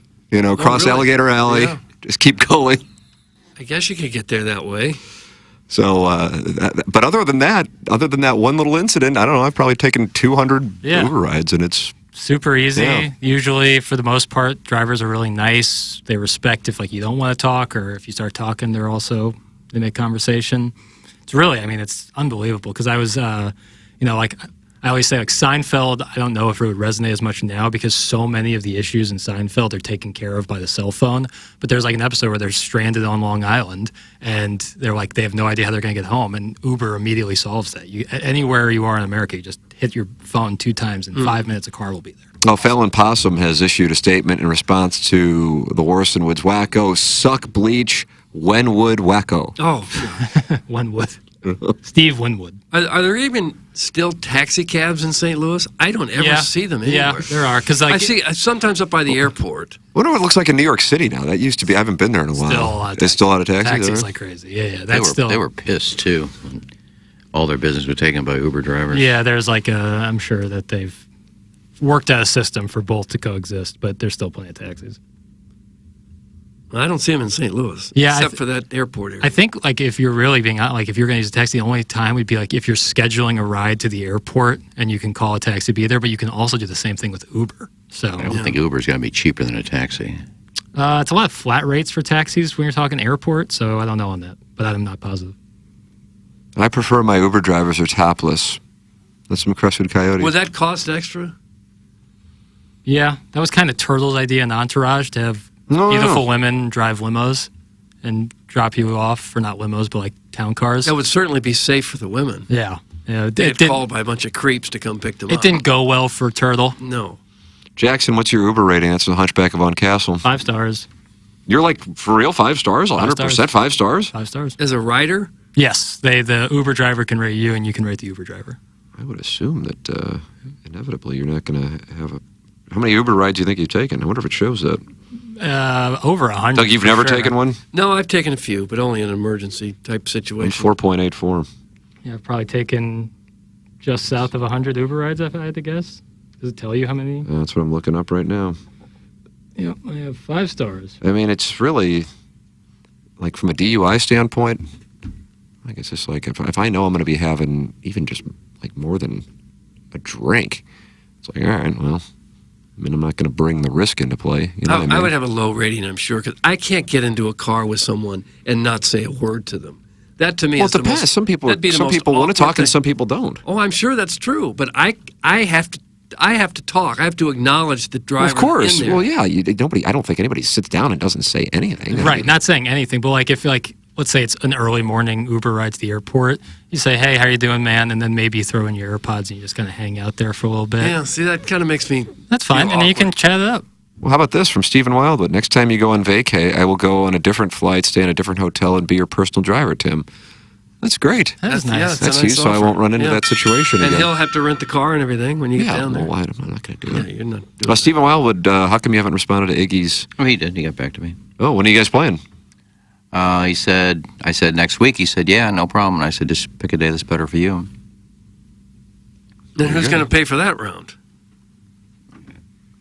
Why do you care who's paying? Well, I'm just interested in seeing how you work. You're like these people that I play golf with for money, then they'd lose. I'm not going to play with you unless you pay for it yourself, not Cletus.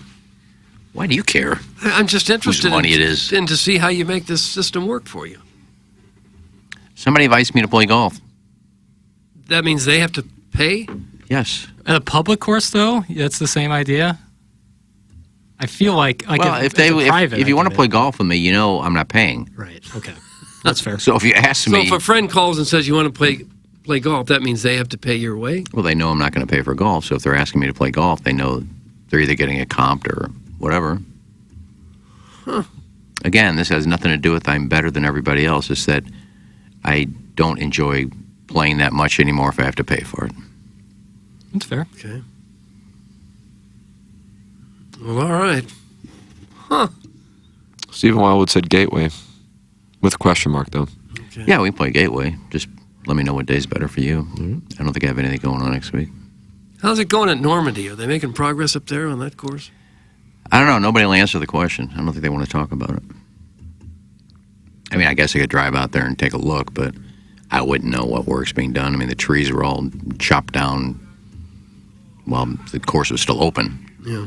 So I don't know if I can just drive out there and walk on the course and look, 'cause I don't think they want anybody to know what's happening. No. Well, you wouldn't have to walk. You could drive around it and get a pretty good idea, probably. Not really, because even before they closed, you could drive around and see how different it looked, because they knocked out every tree in the woods. It was all wide open. So driving around that area, unless you go on the course, you're not going to be able to see what has been dug up as far as the course bunkers. Doug, they're moving dirt. Are they? They're not getting it comped. Therefore, by definition, you're getting comped. Well, maybe they got 4 rounds comped and invited me. How about that? Think about that. That's from Scissor Me Timbers. I guess that's possible. Again, why do you care? You're not playing. People just want to learn your technique. So He expects Steve to pay for his round in a money game for $200. This freaking guy. What a joke. Be a man. Some beer cats. He's getting tired of it. Yeah. Well, I don't believe that Steve is paying for the round of golf. Oh, really? He's comped. Who's paying? Wow. I don't know. He's not paying for me. It's bankroll season. That's what Beer Cats is saying. You expect him to pay for me. He's not paying for my golf. Who's paying for your golf? I'm paying for it. Okay. Oh, there you go. I'm paying for it. All right. How about that? I'm paying for my Ted Drews. St. Louis tradition since 1929. Both Ted Drews locations are open with the weather as glorious as it is. You might be saying to yourself, you know what? Let's take the kids down to Ted Drews and enjoy ourselves a treat. Might as well. The Chippewa location and the South Grand location open. 95 years and 4 generations of family serving St. Louisans. That famous frozen custard. Yep. Consistency and tradition for generations. Ted Drews has remained steadfast in their commitment to quality, consistency, and tradition. When you visit Ted Drews, you're not just enjoying frozen custard, you're experiencing a piece of St. Louis history. This year, the new concrete is the Lewis and Clark Trail Mix. Ted's delicious vanilla custard blended with clusters of granola, almonds, pecans, Reese's peanut butter cups, and pretzels. Oh, Doug. Pretzels. I still like the City Red. That's there. We went a few weeks ago and got the City Red. It's Ted's delicious vanilla custard blended with maraschino cherries, coconut flakes, and Dad's Scotch oatmeal cookie, served as a concrete or as a sundae. Don't say sundae. Don't say sundae. He's saying it right. Sunday. I love going to Ted Drews. When you get Ted Drews, do you eat it? Like, do you open the trunk of your car and eat it in the trunk of your car, or do you eat it on the hood? Sometimes we'll sit on a bench and just talk it over with the pastors because they want to talk with me. Right. You know, after all I've accomplished. But when you do that, it makes you look like just an everyday guy. That's the thing. When you do that. That's the thing. Yeah. Sleeves rolled up. Yeah, sleeves rolled up. Tie loosened. And I'm reading the Globe Democrat. Right. Fake smile and everything. Absolutely. Oh, no. No, I hope the Cardinals can keep it going. It's fun to watch them play. Right. Yeah, Burleson. Picking up trash when people are looking, but not when they're not looking. Exactly right. Yeah. Tweeting about how it's great to be with the people from the St. Louis area on the south side, my people. Yeah. Bold opinion. I think Ted Drews is the best custard in town. I know it's boring, but I always seem to always get a hot fudge sundae. Hot fudge sundae. Sundae. It's not sundae. Guys, he's not lying. He made me pay him to caddy for him, and then only to have my yardage question. That's my 830 rec reader. The 830 rec reader paid you? No. That would be a hell of a setup. I mean, that would be big time simp on your part if you're paying me to come out and caddy for me. Iggy, can I caddy for you? I'll pay you. No, he didn't. He did it as a friend. If that happened, we would need that person to call in immediately. If they paid you to then caddy for you. Holy I don't hell. think that's ever happened. That would be wild. No, I get paid to caddy. Yeah. There was one time we were auctioned off to play with people, much to their surprise. That was tough. Like those were the halcyon days? Halcyon days. 100 degrees of Gateway. And you got auctioned off and the people didn't know you or say, what are you doing here? Not only did they not say that they paid for me, they did not know who I was. Yeah. It was like one of those humiliation experiments. Awkward. Yeah, it was tough. Well, I know who Jason Gosrow is. He owns Schaefer Door Company, Doug, and they're the sponsor of the 9 o'clock hour here on TMA. And they went out and they fixed your garage door a couple weeks ago. They did. They sure did. Yeah, they can do the same for you if you have any garage door issues or you just need a new one installed. SchaeferDoor.com. SCHAEFER door.com. TMA.com. That's Schaefer Door Company, sponsored the 9 o'clock hour here on TMA, and they set up a number specific for TMA listeners to call or text. That number is the following: 636-782-3608. It's going to get you the quickest response time. They service all kinds of garage doors for service and new installs. And they have Monday morning standby service for those doors that break over the weekend. They service commercial doors as well. So if you run a business or warehouse with big, tall doors, Schaefer is experienced in those types of jobs. It's Schaefer Door Company. Schaefer Door, a Clopay Master Authorized Dealer. It is 8:26 in St. Louis. We'll close out the Mug and Ask St. Louis Acura, Mug and Ask Burkhardt, Alton Toyota. 7 o'clock hour. Send your emails in for our Design, Air, Heating, and Cooling email of the day. This is TMA, presented to you by Brown & Crouppen. KPN-TFM HD2, Collinsville, St. Louis. This is TMA All Day. This is the one. Honey, I think you're right. This house has everything we've ever dreamed of. A huge master bedroom, an open kitchen, and a backyard with a fire pit and built-in grill. I can't believe it. Finally, our dream home. It's absolutely perfect for us. We owe our realtor big time.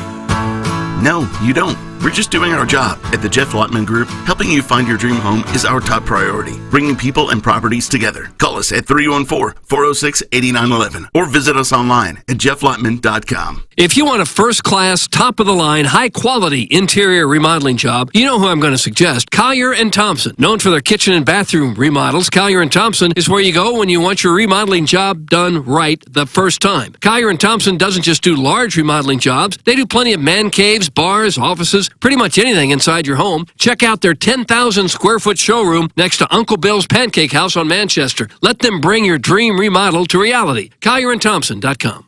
Rosalita's Cantina is known for having the best patio and the best Tex-Mex in town. From carne con cerveza to shrimp diablo, the amazing menu at Rosalita's is full of classic Mexican dishes. Plus, it's always time for a margarita. Rosalita's has the most delicious house and specialty margs in town. Enjoy happy hour specials Monday through Friday from 3 to 6 and brunch at the De Pere location on Saturdays and Sundays from 10 to 3. Check out RosalitasCantina.com or visit the downtown or De Pere location today. Time to get your fiesta on at Rosalita's.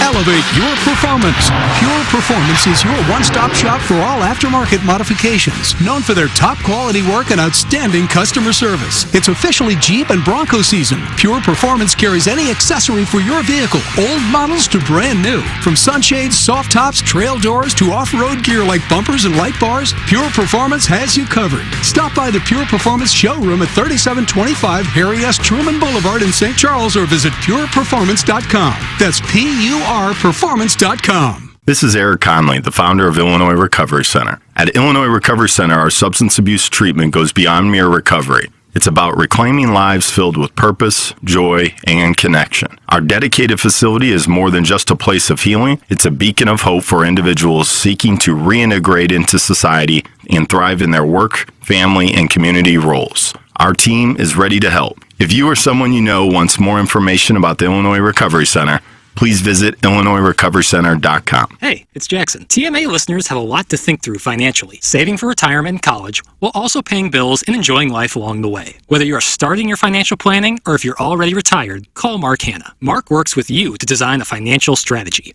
His straightforward approach starts with a 15-minute phone call to discuss your financial needs. Visit evergreenstl.com or call 314-889-0503 today. Mark Hanna offers securities through Equitable Advisors, LLC, member FINRA and SIPC, and offers insurance and annuity products through Equitable Network, LLC. Hey, this is Tim McKernan, and I am here with James Carlton of the Carlton State Farm Insurance Agency. James, I love getting emails from listeners who support the sponsors. Got one from a client of yours who switched, and you immediately saved him $1,000, and it meant the world to him. The area that we're really having an impact on people's finances are people with drivers under the age of 25. We are seeing material savings for these types of clients, hundreds, if not even thousands of dollars per year. James Carlton, Carlton State Farm Insurance Agency, 314-961-4800, or go online at carltoninsurance.net. The Tim McKernan Show podcast, featuring long-form interviews with people from the world of sports, politics, and entertainment. And our guest today, Bill McClellan. Thanks so much for coming in. Hey, my pleasure, Tim. What's up, Caden? Hi, how are you? Joe Buck, our guest today. Man, it's like I haven't seen you in years. More than 500 episodes and counting, and it's available wherever you get your podcasts, including the TMA STL app. Get the app now at TMASTL.com.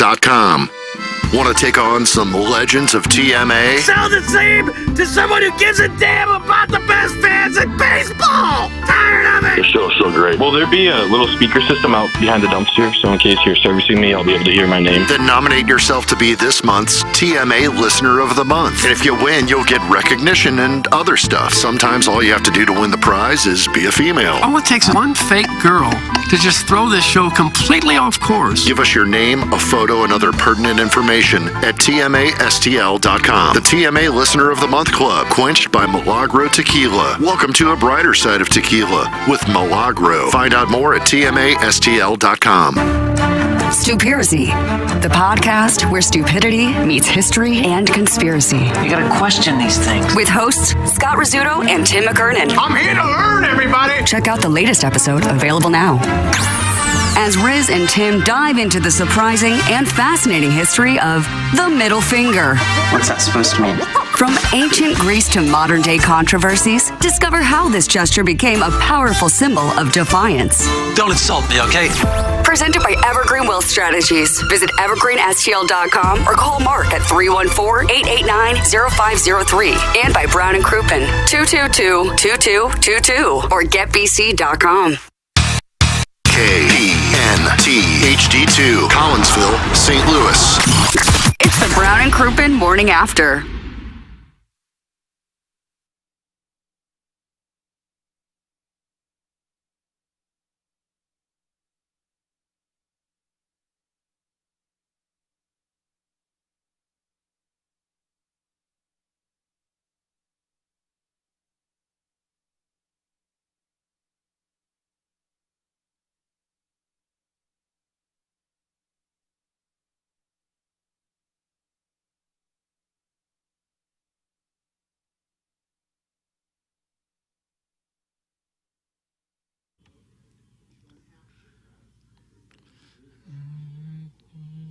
He says that he does it well in the well.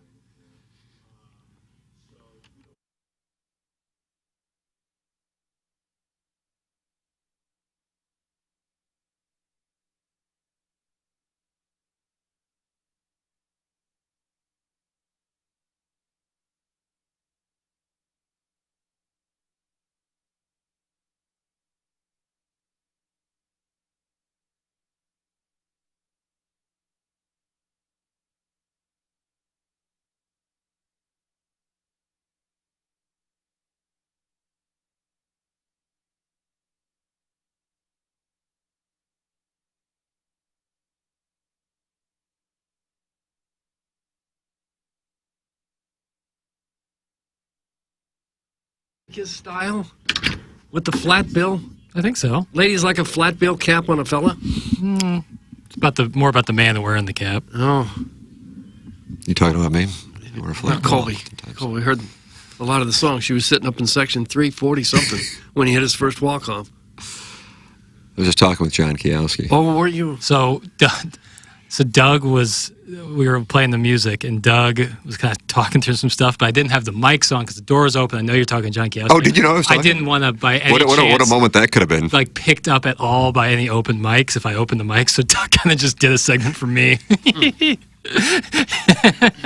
I honestly was thinking, I'm dead serious, I'm like, we're right outside the door. I don't think the microphones could pick up the conversation. As would I, but always err on the side of caution. Oh, sure. Doug, what a savvy veteran play. You know, Jackson has the distance to reach into from 275 out, but he doesn't need to eagle or birdie the hole. Short and if straight. he lays up 96% of the time, he's going to have at worst a par. Yeah. And it was just the right play there. But I think a lot of people who are 26 years old would be going, let's reach this thing in two. We've got the distance. Right. Yeah. A lot of things I do, doing what I do here on TMA, is like, I can't really mess up a lot of things. The one thing you have to be mindful of is hot mics, open mics, picking up stuff you don't want out over the air for massive consumption. So I always err on the side of caution there. So the door's open, conversation's going on, mics stay off. Just always play it safe. Always play it safe. Yeah. Doug, are you impressed by Jackson's veteran leadership? Yeah. It's admirable. He's a Tommy Pham presence in the clubhouse. Is he? I just like him. Starts yelling at me and you. Yeah. I'd like him to be Don't more cross athletic. me. Be more athletic back there. Be more. Just let your I'm pretty. athleticism. I'm pretty. You'd be Sometimes you have surprised. trouble seeing the phone, whether someone's on the line or not, which requires a turn of the head. Yeah, That's that pisses athleticism. me Is that, off. well, That it's pisses more me off. peripheral vision. I'm butchering that. Peripheral. Perfect. Keep it going. One more time. Hold on. Come on, Iggy. One Nurse. banana, two banana, three banana. Peripheral vision. No, peripheral. Peripheral. Yeah. But doesn't that sound like broken English? Peripheral. Well, I guess it could. No. Maybe you need to get some eyes on the side of your head. Have a more fish. Oh, like a fish? A more fish-like appearance. There was a kid in college who was adamant and would tell all of us that his family came from fish, and he would show us this like hole in his neck. They said He had gills? is a gill. He was adamant. He was being dead serious. He's like, I am from fish. Well, I suppose didn't all of us come from the sea at some point? Yeah, but like he was like relatively recently we came from fish. Oh, just lately. Yeah. Okay. He's from the bass family. Merman. Get involved on the program. 314-881-TMA5. Honestly, you should be sponsoring the text inbox. Mm-hmm. If I were in the business of sponsoring something on this show, I would say, text inbox. 314-881-TMA5. And if you want it, contact me, T. McKernan, InsideSTL.com. That'll put you in touch with the sales department. And then the next thing you know, you're spending X. And then the next thing you know, you get, what do you say, Doug? 3.5X? Yeah, I don't talk like that. It's ROI season on TMA. I don't know what to tell you. You'll have more business and you know what to do with. Nice, yeah. Like Mark Milton did. Some of our sponsors have stopped advertising Yeah, because Mark they can't Milton. handle the business. You can call in, Callier and Thompson phone line, 636-9004-TMA, and email in for our design, air, heating, and cooling email today, the morning after at InsideSTL.com. We are in our 8 o'clock hour here on TMA, which is presented to you by Brown and Crouppen. Is that Pale's excuse for always forgetting to turn the aux on? Always is an interesting word, considering it's probably been twice since I've taken over for running the board. So I think you're mistaken there, but it did happen recently, so I understand why you'd say that, but it doesn't really happen all that Ledoux often. Horton Watkins prepared Jackson for this life of wisdom. That's from Sweet Sweet Kai. No, I wouldn't credit my public education with that. I'd credit my family. You Oh my guys. gosh. You guys. Oh my gosh. You guys are a big part of that. Oh my gosh. Yeah, I would say that is a So bigger Ledoux gets factor. no credit at all. I guess some. I wouldn't even say, like, I don't know. To be truly wise, like, you can never really think that you're wise because you always need to gain more information. That's that. Wow. Just that's wise. Yeah. Right. It's a snowball effect, but to really be wise, you have to be listening to others who have more experience. Thinking you know everything is a quick ticket to ignorance. Oh, boy, it sure is. Yeah. Doug, this link was sent by Chairman Kurt or Jackson or Gangster Pete. I can't wait to see this. People who are spoiled as children usually develop these 16 traits as adults, psychologists say. I have not looked at the article yet. It's from Parade magazine. Parade, okay, that's still a thing. I didn't know it until I looked at it. I have not looked at the traits. Do you want to go Family Feud and see if you can... These 16 traits as adults. These are according to psychologists. It's written by Beth Ann Mayer. Or is it Meyer? Is it M-A-Y-E? I don't know. Mr. Meyer. I don't know. Mr. Meyer. That's a lot of traits, and it's kind of a general thing. I'd say selfishness is probably... All right, let me start scrolling. Yeah. Survey says... Selfishness, is that on there? Yes, number 3 answer. Good answer. Good answer. All right. And these are negative traits we're talking about? I would say just, yeah. All it says is people who are spoiled as children usually develop these 16 traits as adults. Okay. They feel like they're victims? Okay. Victims? Some sort of victim mentality? If there was a 17th, I bet that would be on there, but doesn't. No, I'm sorry. Nothing close to that? 1X. Oh. All right, good answer. Good answer. Entitlement? Let's see. Jackson is entitlement up there. It's the number one answer. The number one answer. Okay. Biggie. That is called a biggie. They feel entitled. And like they don't have many responsibilities outside of their own happiness. That's from Reena Patel, a positive psychologist. They expect things to go their way, and others also want things to go their way. Often they think things happen or should happen their way just because. Entitlement, Doug, is your number one answer. Right. That's close to selfishness. I'm sorry, selfishness was number 3. It's similar. It's a similar thing. Yeah. They're from the same George Karl coaching tree. Right. George Karl went to North Carolina. Yes, he did. And he coached the Sonics. I believe that's true. And the Nuggets. I don't know what word they would use for this, or what definition they use, but I'm going to say stuck up. Stuck up. No. Good answer. Good answer. Two All right, X's, 2 though. strikes. Yeah. How about a sense of, I was going to say something to do with boredom. They're unfulfilled. Jackson, I don't think I see that. Can we have some initials? No, that doesn't. No, initials would be. No. You're missing a pretty lack of respect for authority. Yes, that is number. I would say that number 9, Tim. Oh no, 11. Yeah, struggles with authority. The lack of sturdy leadership as a child may lead someone to clash with you or ignore authority figures such as a boss as an adult. They may need respecting authority figures or adhering to rules in various aspects of life. How about that? All right, Doug, here's number 2. Terrible lover. Actually, the opposite is number 16. Number 2. Well, okay, fine. I'll start with number 16. The show has guided me, and I shall adjust, Doug. 16, loving. If you were spoiled, you're loving. How about that? That's not true. Okay. Okay, that one's out. Loving. I can't. What the hell is it? I'm sorry. Children of permissive parents were often shown a lot of love and nurture, and therefore can also be very loving and warm. I can see that. Yeah. So I guess there could be positive traits. Number 15, anxious. It's not just that people who were spoiled never learned how to sit with discomfort. Children of permissive parents were often overly accommodated and did not learn how to cope with discomfort. This leads to people feeling that they cannot handle hard things. When faced with challenges, they feel increasingly anxious because they were inadvertently taught that they cannot cope with hard things. Number 14, limited resilience. It's not fun to struggle with being benched or having an issue with a teacher, nor is it fun to watch your child go through that. In an attempt to relieve everyone of this discomfort, a person's caregivers may constantly bail them out of these sticky situations.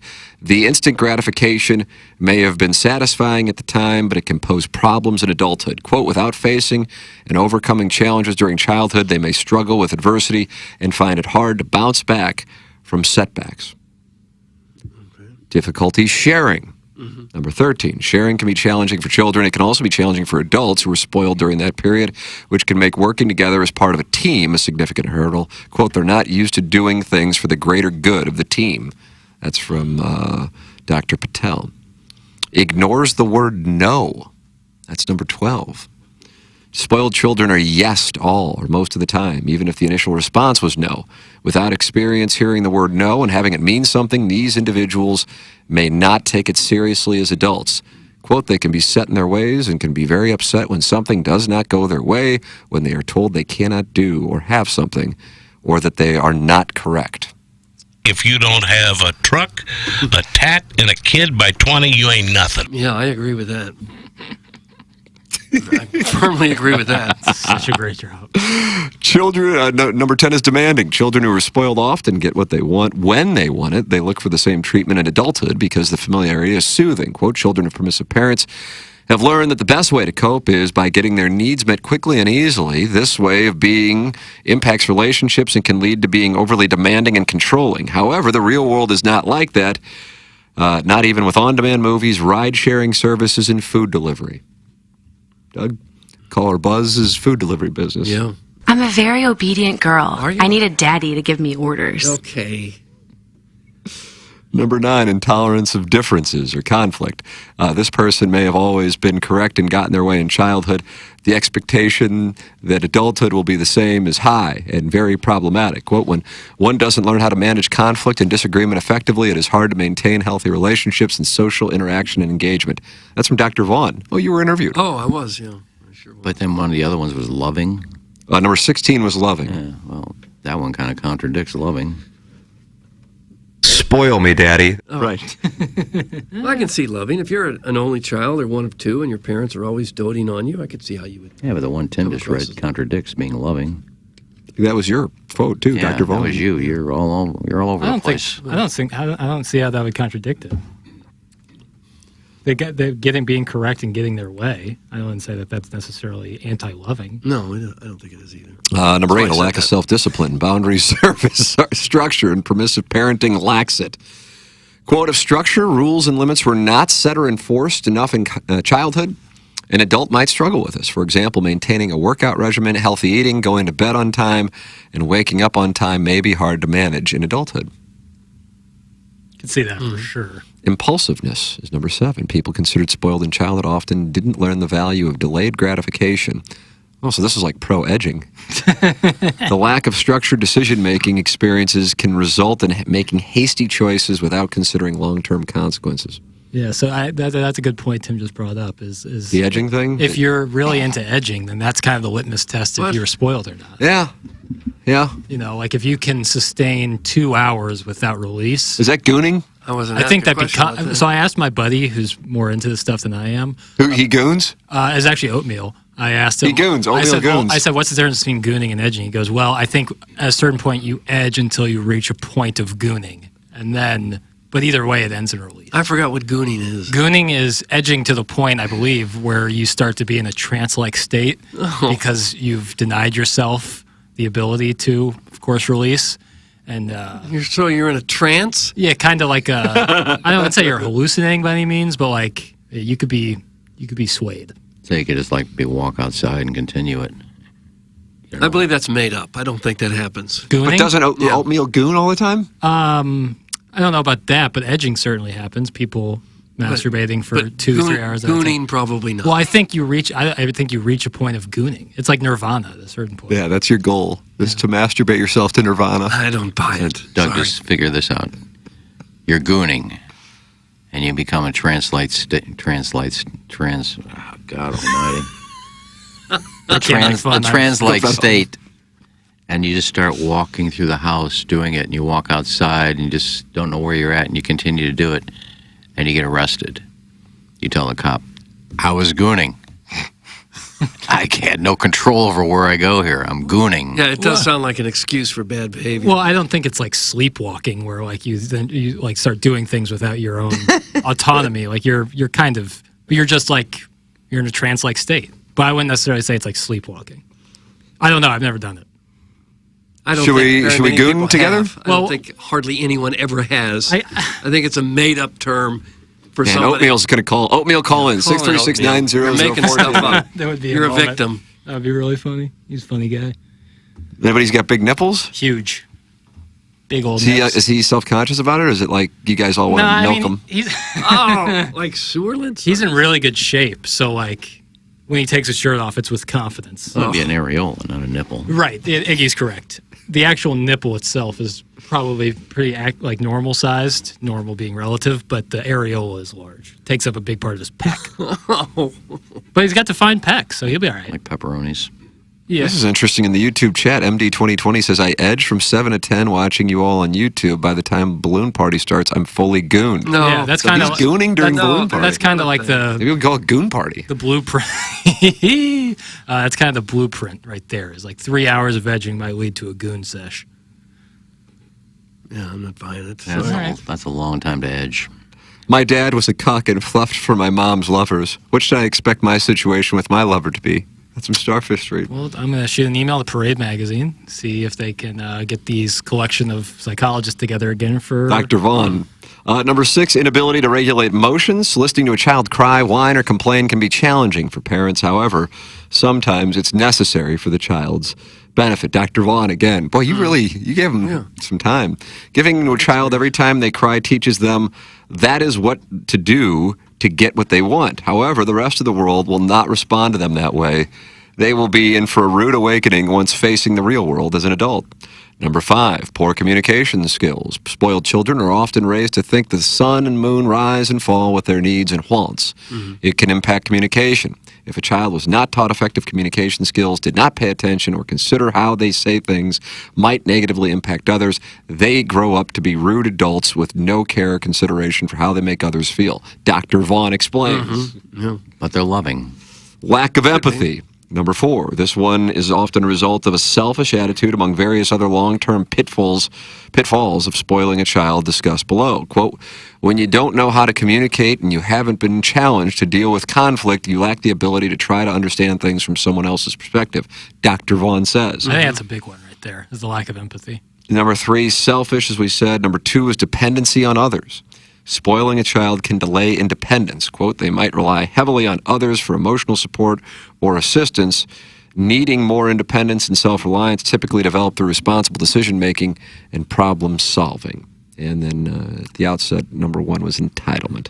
There it is, Doug. Your 16 I traits. think a lot of Friends at Parade Magazine, still killing it. Yeah, I've talked to the guy for 2-3 hours to give him some of those quotes.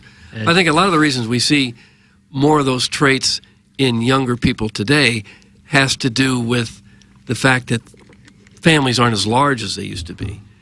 It used to be very common to have 4 or 5 kids in a family, and that knocked the selfishness right out of you. If you were 3rd or 4th in line, the older siblings took care of that. You had to get used to wearing hand-me-down clothes. Sure. It wasn't just about you when Christmas rolled around. It was about everybody and sharing. If you're a single kid or 1 or 2, you get an awful lot more attention than if you came from a family of 3 or 4 or 5 kids. Not to mention it's harder to spoil 5 kids, fully spoil 5 children. And the other siblings take care of that. If one of the others has become a spoiled brat, older brother or sister will knock that down in a hurry. Yeah, indeed.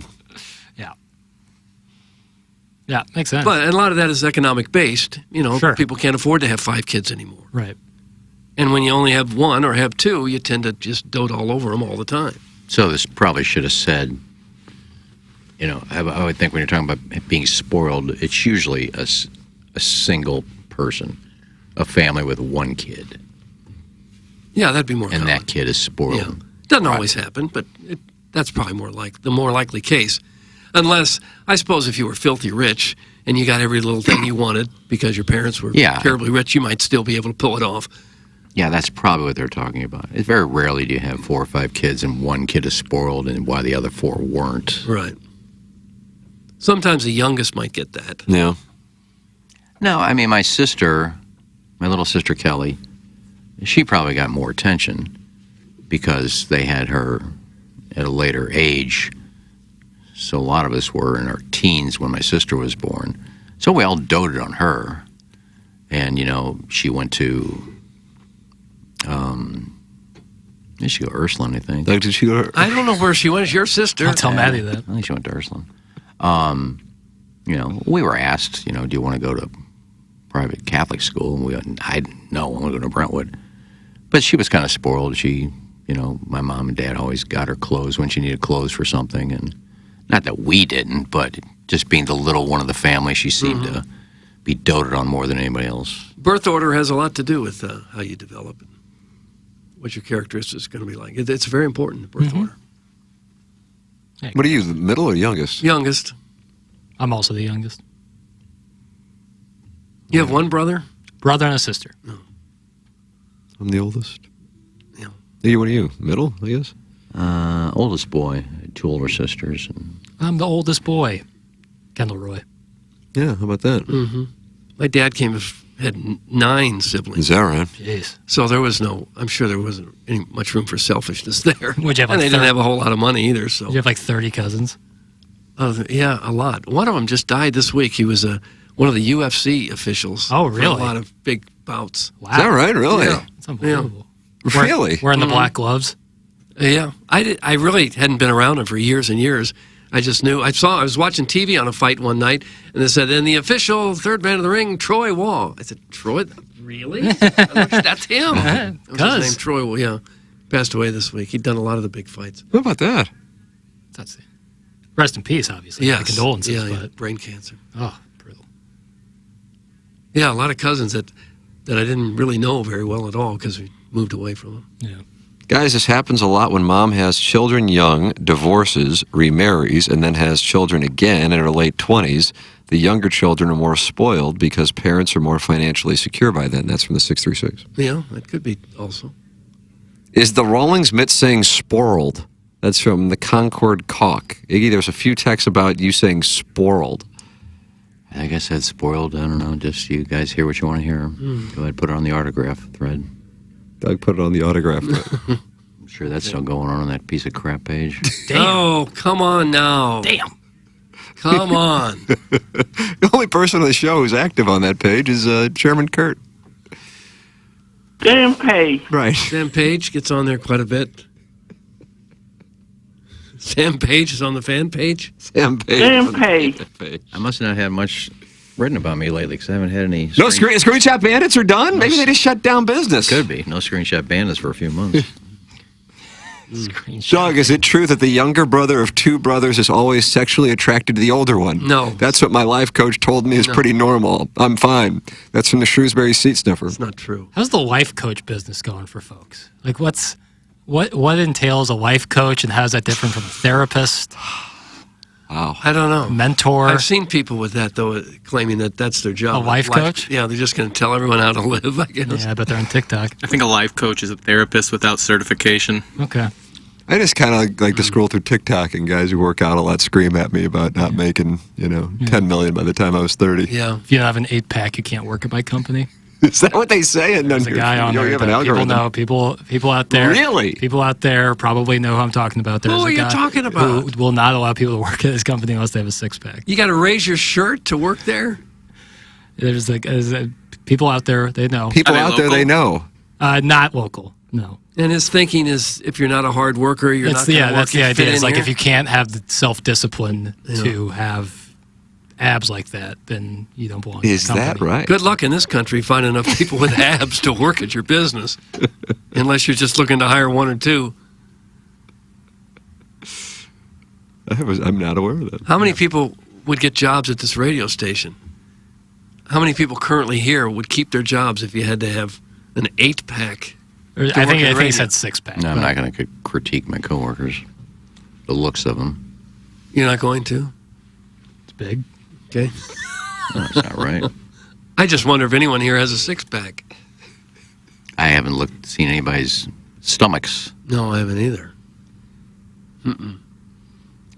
Well, I'm part of this committee that next Monday we're meeting. You changing subjects, bro? No, it's Hubbard has a. They're going to do some different things throughout the year, like have parties and things like that, and they got a committee to see some things we could do. You're gonna have a 6-pack party? Maybe I'll bring that up Monday. I think we should have a party. Everybody show their abs party. Huh? Can I video that? Yeah, I'll be kicked out of this meeting after 5 minutes. Yeah. So, what kind of ideas are you going to bring to the table? I haven't even thought about it. There's time. Yes, that's on Monday. All right. I spent the last week in San Diego with my sister-in-law and family. Two things. My nephew, an only child, is the next coming of Satan. He is spoiled and terrible. Yeah. Too much talking. Lots of soft parenting. Secondly, plenty of beach time, and it was wonderful. Lots of good-looking ladies. I saw a nip slip, which was neat. Completely unintentional. Just so happened to look over at the right time. She had a real nice rack. Thanks. That's from Scott's Wrinkled Ballsack, but not the his wife. No. Just go to Nude Beach. You don't have to worry about it. Who the hell dare put Iggy on a committee? That's from Swayze Possible Burner. Iggy, who put you on the committee? It was a volunteer thing. Yeah. I volunteered. It was a reply all situation. Yeah. What was another reply? Oh, you didn't get my reply? No, I saw it. Somebody's pissing next to us right now. Good stream. That's brought to you by Schaefer Door Company, sponsor of the 9 o'clock hour. My parents just got their garage door work done by Schaefer Door Company. It's they? working. Another It wasn't satisfied working customer. at all. They couldn't it get does into the now. garage. They called Schaefer. Jason came out, took care of it. Now they're working. The garage door is working outstanding. Great stuff from them. Doesn't surprise me in the least. Yeah, you already experienced they it did too. the same for me. Wow, Jason Gosrow. Mine would go up. It would not come down all the time. So I thought I was going to need a whole new door, maybe a LiftMaster door, because that's what they deal with. But they came out and said, no, you don't really need a new door entirely.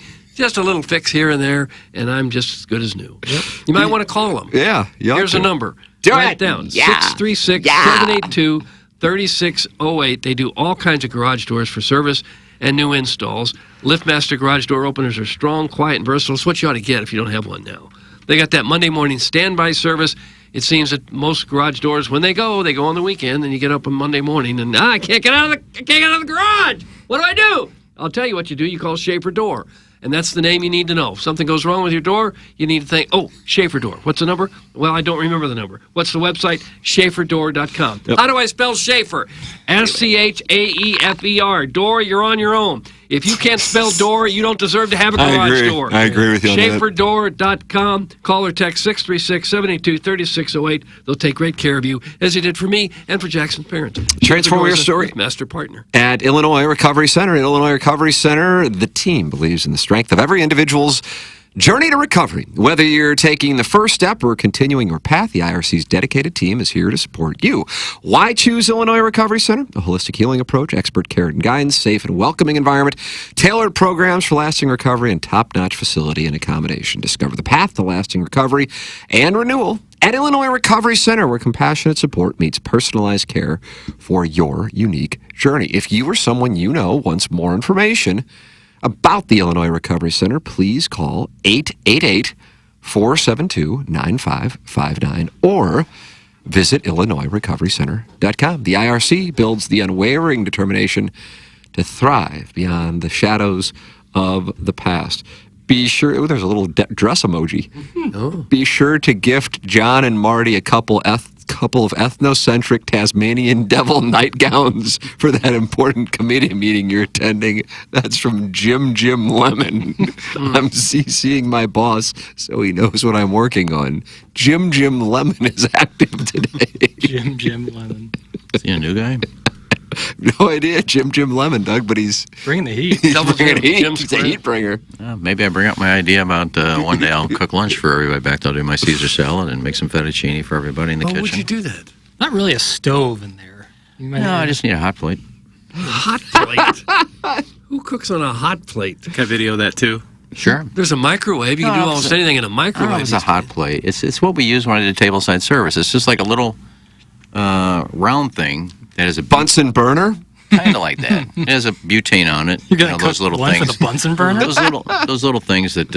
Well, this was a whole thing, but it had fluid in it. And you just light it, and then you could dictate how high you wanted the flame. It's just a little bitty circle thing, but it cooked. It got the pan hot for fettuccine. I get one of those. I could make some fettuccine and salad. I got electric ones of those too. Or just do Caesar salad. You would do that for the whole staff? Yeah, just say starting at 11 o'clock, Iggy's going to be in the kitchen doing Caesar salad. Whoever wants some salad for lunch, just come on back and he'll have it for you. I have a chef's hat at home. Would you put that on? I have one too. I think Mark Hanna gave it to me. Yeah. God bless him. Who's going to be providing though the ingredients? Cletus has to pay for it. No, I'd actually pay. I mean, all it is. That'd be pretty expensive. Not really. 100 people. Wow. I don't think they all ate it. But I'm first sure come, first serve. But I'm sure the station would agree to pay for the. Oh, I don't know. Romaine and Worcestershire sauce and garlic and lemon. Why don't you email John Kioski that? Will you pay for some romaine? I'll bring it up at the meeting. Here's an idea. That'll be shot down, but I'll bring it up and act like I did something. Why is he here? We just got a huge bill for romaine lettuce. And the anchovies. And what's this, turning in our expense account for the month? What's this $400 for lettuce? Iggy bought it all and nobody ate it. I'd have a bowl. Maybe two if people weren't coming up. Yeah. I love Caesar salad. I mean, people bring food in all the time. Hey, there's pizza in the kitchen. Hey, there's this and the IHOP running some pancakes. I just make Caesar salad. It usually doesn't cost the station money, though, to have that in there. Well, then I'll buy it myself. There we go. If you make Caesar salad, could I get some pan coin? Give you some croutons. Oh. Hey, guys. A tall, attractive, fit, long-haired blonde guy at my work who is likely making $200,000 a year failed miserably on a big 2-year project. He then left to start up his own, quote, life coach business. Grifter's gonna grift. That's from the Kansas City Gray Sexual. Oh, well. Not every Doug, you've worked with project a works. variety of life coaches. What have you found to be the keys for the best life coaches? The best life coach will tell you how to live your life. You'll go in there saying, I don't know what to do to live. And they'll tell you things like, well, first of all, we got to start breathing. That's first and foremost on the important list. Some occasional water and foodstuffs. That's also important. Stuffs. And that's just the first session. And get some rest. Yeah. That's basically what That'll they be your told me. time. Yeah. $250, please. That's all we got time for today. Didn't Axe have a life coach in Billions? Doug, did Axe have a life coach? I didn't see that. I don't know. It was like I heard a, that musclehead guy. Yeah, it's kind of like almost like a consigliere. Yeah. When you have $1 billion, you can pay for such frivolous things. But if you have a normal functioning brain, do you really need someone to tell you what to do? It's not a matter of not knowing what to do. It's just not having the discipline to do it. You're really right? throwing a wrench in a lot of these people's business here. But that's all it is. I mean, would there are agree. some people that are mentally ill and Sure. maybe need help, of course. I wouldn't suggest a life coach for that situation. No, that's something else. Licensed therapist, But psychologist. 98% of the people know what they're supposed to do things right. Yeah. They just choose not to do it. Sure. And listen, if you find self-help books or a life coach like that gives you a lot of purpose, helps you, by all means, I'm not going to judge you. But the people on TikTok telling you if you don't wake up at 3 a.m. and immediately go into the ice bath and drive your Lamborghini to work, if you don't do that, you're a loser. Yeah. Count me out. You're out on that, life coach. Personally, yeah, I don't. That's it's a lot of nonsense. It's just a title. A psychologist, a therapist. Well, you have to go to school. Morcana could be a life coach. You can be a life coach. He's a Sherpa. But He's like a psychologist Sherpa. you have to. Is somebody that helps you get through life. There's 5 or 6 different titles for people like that. But there's some that go to school for it and have MDs for it, and others who are just people. Just BS. Yeah, somebody that made up their own title. I don't have a degree, so I'm going to be a life coach. But most of us could do that, couldn't we? I mean, we could tell someone the right things to do to lead a productive life. Start Vaughn coaching. It's a very simple process. You just have to have the discipline to do it. Call me every morning, parachute. Doug. Call me every morning. I'll be a life coach. Iggy, what do you got? Make it a good day, Doug. Be happy. Go to work. Make it a good day. Thank you. There's a life coach. Reinforcement. For the most part, if you show up, hustle a little bit, be nice to other people, that's enough. That'll get you through. Show up, do what you're supposed to do, hustle, and be nice. That's about all you have to do. I guess we have a life coach in the text inbox. You see this, Jackson? Successful life coach here. What percentage of psychological studies are replicated? Or replicated. I don't know. I just read what's in the prompt. Feels like half a sentence. That's too deep for this show. This texter, I got something here. What's going on? I don't know. Uh-oh, is this going to be labeled possible burner? Oh. Possible burner alert. Swayze's going to have a brother. I don't think this guy has a problem. He just hasn't ever sent in a name he wants to use, and after We have a lot of people don't have names. I know, but after a sustained period of time using just a phone number and not requesting a name is not a tell by per se, but it's part of the ingredient list. So if you want a name 314, sign off with it, and I'll save it. Can just be the life coach. For now, yeah, I'll make him the life coach for now. I think it would be interesting to be a psychiatrist, so that takes an awful lot of schooling. Yeah, my buddy's doing it right now, and it's a Yeah, thing. I think that's maybe the most schooling of all the professions. Because I think that's when you prescribe medication. Yeah, psychologists cannot subscribe medication. Right. Psychiatrists can. Right. Yes, that takes a lot of schooling. It's Oh, like getting yeah. a medical degree. Yeah, I think it's even beyond that, right. beyond the normal extra 4 years. Vaughn tried to be a life coach weekly, but Strode wouldn't take that second job. That's from Wes Sutter over at USA Mortgage. I wonder if they have any jobs at the mortgage company. Oh, Wes. How about that? Doug, that could be it. I think you just figured it out, life coach. How about a job there, Iggy? USA Where? Mortgage. No, I don't want to work for this guy. Oh, gosh. Darn it. You're not taking my life coaching. No, you're just making suggestions. He might have a job as an appraiser. Not a life coach. You're making suggestions. Get another job. Sound like my dad. But that's life coaching. Your dad told you to get another job? No. He got me jobs, and I got fired and got pissed. Well, I can understand that. What jobs did he get you that you got fired from? He got me the job at Hussman Refrigeration as a scab. Oh, no. And you got fired when the union came to terms? Crossing picket lines. No, I got fired just for not showing up, sleeping on the job. And your dad had the Refusing effrontery to be upset by that? Refusing to work. That's where the work ethic really had That's its, where it started. had its seeds. When this guy told me, me and my brother and our friend Gary Cruz, we were in our little group. Every day Gary drove the forklift. Me and my brother blew up the airbags that put them between the refrigerators in the truck. And that was our routine for about a month. And then one day he said, all right, you, Strode, down there. I said, no, I work here. No, you're going down there. I said, I'm not going down there. This is my group. I'm working here. You refused the boss's You're direction. working down there today. I said, I'll go down there, but I'm not working. And you thought that was a good idea to speak to the boss that way? I just wasn't going to take it. You weren't going to take being told what to do by the boss. Yeah, I think the topper was that it was a late night on the Admiral one night. So we were really tired. So we just, they had these big refrigeration boxes. Huge. So the three of us just blew up some airbags and then went into the big box and slept. Who's your daddy? Collect your winnings. Did he guess that? Yep, and Dave Hay simultaneously. Well, when I'm telling the story, wow. that's what it's going to be. I mean, what That's the hell? impressive. I'm sure there's a bunch of people who never heard the story, so sorry to bother you for 3 straight texts. Yeah, I know I've told 4 the straight story. texts. I know Wedding I've told tackle, the story plug in East before. Village, Dave Hay, and Who's Your Daddy? Yeah, Wow. congratulations. I've told the story before, but we were talking about jobs, and that was one of them I talked about. My God. I just can't imagine as a kid telling the boss, I'm not doing what you're telling me to do. Well, I don't want to work down there. Well, whether you wanted to or not, he was the boss. Unless you run the place, you don't get to do everything you want to do. I mean, we had excuses. We were late every day. It was always Gary. He slept in this van. That was his home? Down by the river? No.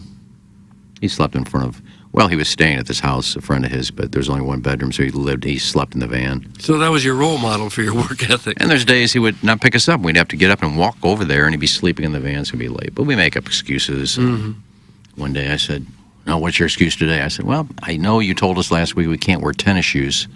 So I went home and changed because I had tennis shoes. I said, well, you're still wearing tennis shoes. Oh, I guess that excuse didn't work. Frank, would you say this statement is accurate? Doug Vaughn, Big Ego, Small Johnson. I cannot confirm or deny. Stop it. Anybody guess the tennis shoe story I was going to tell next? Doug, back into this is the 35th dumbass time. Jesus H. Tap dancing Christ. Not the scab story again. This has been told about a half dozen times at least. I now feel like I've lived it myself. It's a Manupal eligible. And how about I just say right now, no more stories from me. No, I like the stories. I will never tell another story. They need to be How about refreshed. that? That tap is dry. No more stories for you. People cycle on and off. That's what I say, but they don't seem to know that. They don't seem to cycle on and off. They're just on. Everything Which we is nice. say, they remember 10 years later. Isn't that nice? What do you think? Maybe 30,000 people listen to the show in the morning. 30, 40,000 people every morning listen to the show in some way or another. Huh? And I don't worry know. about 5 texters heard the story before. What about the other 30 that don't text in or don't call in or don't watch on YouTube? They What about enjoyed, those people? they enjoyed the story. What the hell are you talking about? You know, they enjoyed it. How old were you when you told the boss to pound sand? You ain't doing nothing. Pound sand. Well, we were going on the Admiral, so we had to be over 21. Yeah, not really. We had fake IDs. Yeah, probably, I'll say 20, 21. So you did have a lack of respect for authority. No, I just didn't want him telling me what to do. This was the authority figure telling you what to do. And plus, we were scabs anyway. Oh. What do you care what we're doing? You want to settle this like men? Let's do it over the AM radio airwaves. That's a nice drop, Bill. To go to work every day and people spitting on the windows as you drive by. Hey, Scab! Yeah. I didn't know what a scab was. Well, it just took one quick explanation and you would have known. life coach steps in. And then I went just the opposite. I went to Bermuda and became a shop steward. Some might call you a union flip-flopper. Yeah. So they fired you from Huffman, and then you immediately Hussman, and then you immediately got this job in Bermuda making tableside guac. Never made guac. No, it was many years later. After that, I think I went to work at the Breckenridge. Then I went to work at Nantucket Cove. Yeah. Then I went to Bermuda. Okay. All the while, the ladies found your charm irresistible. Even at Hussman. You had ladies there too, did you? I banged the girl that drove the For heaven's sakes. snack cart around. A snack cart? The factory? Yeah, for lunch she'd drive around. She had coffee and sandwiches and stuff. Right there at Hussman this happened? Yeah, Your it's a fair? big place, man. So where did you go? Thousands of employees there. Where did you go at Hussman to have this relationship with this gal? I took her on the Emerald. Oh. It was a date. Yeah, then we had sex and I got free food every day. Spicy pube meat. I'm sure I told that story before. Doug, if you ask another question, I'm going to shove that mic up your ass. Doug, that's from Chairman Steve in Wildwood. We play golf next week. I'll tell you stories I haven't told on the air before. I'm a life coach. I have to ask questions of the patient. There's stories I can't tell on the air. I mean, eventually, after doing this for 7 years on this show, you kind of run out of the things you've done in your life. Oh. So when things are brought up, I just repeat certain stories. Maybe some of the listeners could actually write the book. Nothing, I mean nothing, sets off a Hoosier like somebody telling them what to do. Spite is like premium unleaded for the North American Lime. That's from Arbor Day. The North American Lime. It's like a creature you see in the wild. Look, I didn't particularly like the job. So if I got fired, who cares? Ardis Limeus would My be dad the did. Latin translation. My dad did, but I didn't care. Well, most people take jobs because they have to have the money, and you can't afford to get fired. That was a good paying job. Nathan from the east side of Alton is fact-checking.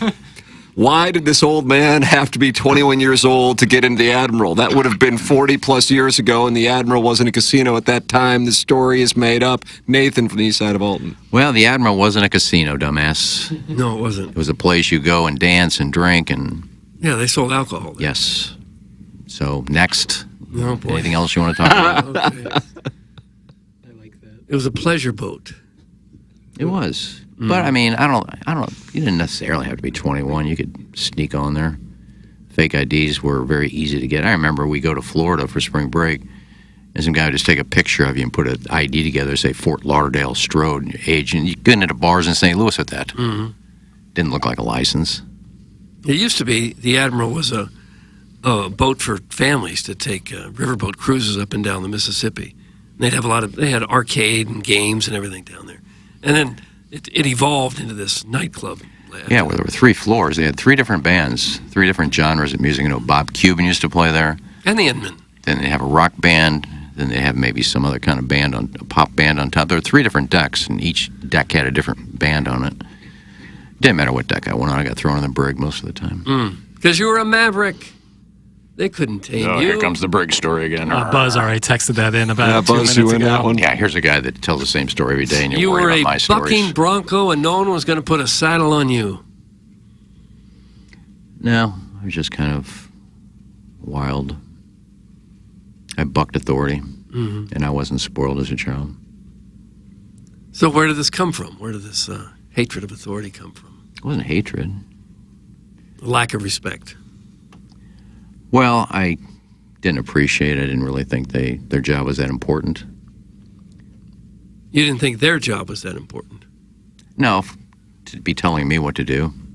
But they were your boss. You know, don't tell me I can only order 1 bucket of beer. I want 2 buckets, so I don't have to come back here again. You can only get 1. I said, well, I want 2. That guy just got 2. Yeah. And then I would start arguing. Then into the brig I go. I'm going to Chicago. Stand up. I said, come on, give me a break. The boat hasn't even left yet. I'm going to be down there for 3 hours. You were literally behind bars Yeah, for trying to order more beer. Yeah, it is. That's what the Come brig on. is. They put you down there, and you, Why, like, it's like just like a jail. I would say no. I'm not going there. They're not cops. They're bouncers, I guess. No, they both of you grab you and they say you're going to the brig.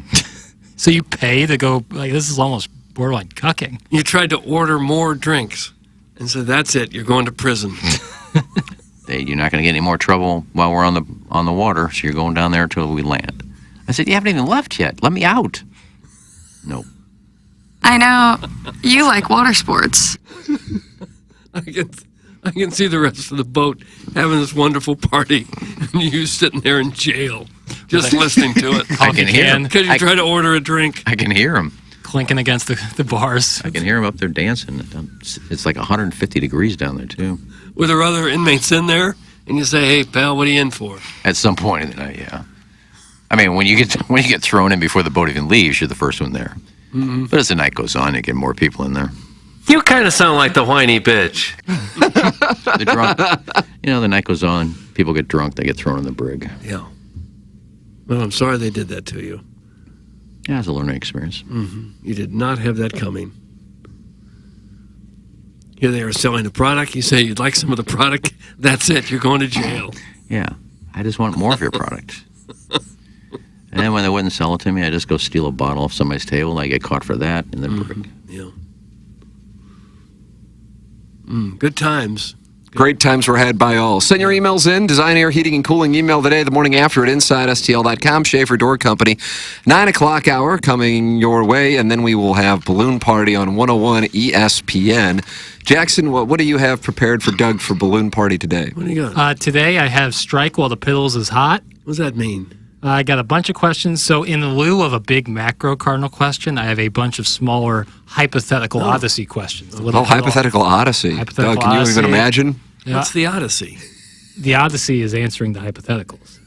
That in and of Do you itself really is need an that Odyssey. word in there? What word? Couldn't you just say hypothetical questions? Where's the fun in that? See, Yeah, this is that's what makes it fun. This is why you can't get on HD1 is because you lack whimsy. You lack a sense of Why whimsy. do you lack whimsy? Yeah, you're a good life coach. I'll give you that, but you lack whimsy. I'm too serious. Yeah, you are. Yeah, and so I think there's more whimsical. I also have. I failed to bring a quick hitter to the table yesterday when asked upon, and I felt terrible for it. So now you got one. Not only do I have one, I have many, which I'm calling rapidal fire questions. Unbelievable. Doug, that's from 10 to 11 on Balloon Party 101 ESPN. We'll have the Design, Air, Heating, and Cooling email today coming up, I would say in about 27 minutes, 28 minutes. This is TMA, and it's presented to you by Brown & Crouppen. The Illinois Recovery Center is dedicated to providing precise and authentic care to those seeking help and treatment. Recovery, it's not just a goal, it's a transformative journey. At Illinois Recovery Center, you'll find an unwavering commitment to provide the support, guidance, and personalized care you or your loved one needs to rediscover a life filled with purpose, strength, and lasting renewal. If you or someone you know wants more information about the Illinois Recovery Center, please call 888-472-9559 or visit IllinoisRecoveryCenter.com. If you want a first-class, top-of-the-line, high-quality interior remodeling job, you know who I'm going to suggest. Collier & Thompson. Known for their kitchen and bathroom remodels, Collier & Thompson is where you go when you want your remodeling job done right the first time. Collier & Thompson doesn't just do large remodeling jobs. They do plenty of man caves, bars, offices, pretty much anything inside your home. Check out their 10,000-square-foot showroom next to Uncle Bill's Pancake House on Manchester. Let them bring your dream remodel to reality. CollierandThompson.com. Rosalita's Cantina is known for having the best patio and the best Tex-Mex in town. From carne con cerveza to shrimp diablo, the amazing menu at Rosalita's is full of classic Mexican dishes. Plus, it's always time for a margarita. Rosalita's has the most delicious house and specialty margs in town. Enjoy happy hour specials Monday through Friday from 3 to 6 and brunch at the De Pere location on Saturdays and Sundays from 10 to 3. Check out RosalitasCantina.com or visit the downtown or De Pere location today. Time to get your fiesta on at Rosalita's. Elevate your performance. Pure Performance is your one-stop shop for all aftermarket modifications. Known for their top quality work and outstanding customer service. It's officially Jeep and Bronco season. Pure Performance carries any accessory for your vehicle, old models to brand new. From sunshades, soft tops, trail doors, to off-road gear like bumpers and light bars, Pure Performance has you covered. Stop by the Pure Performance showroom at 3725 Harry S. Truman Boulevard in St. Charles or visit pureperformance.com. That's PURperformance.com.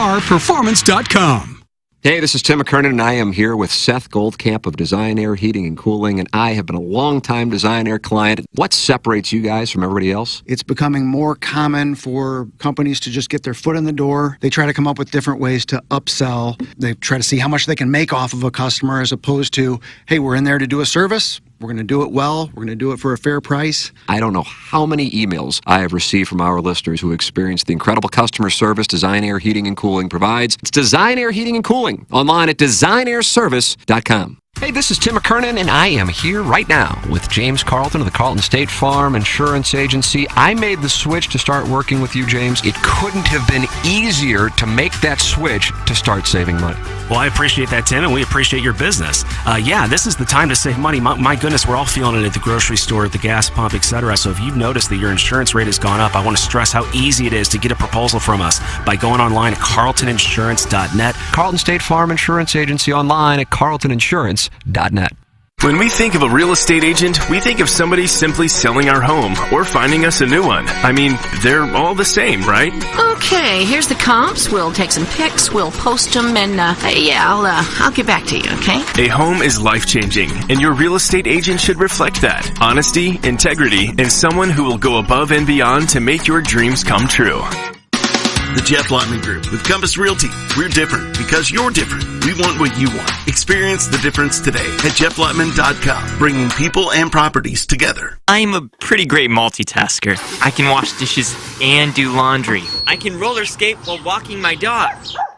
I can even order lunch while doing my homework.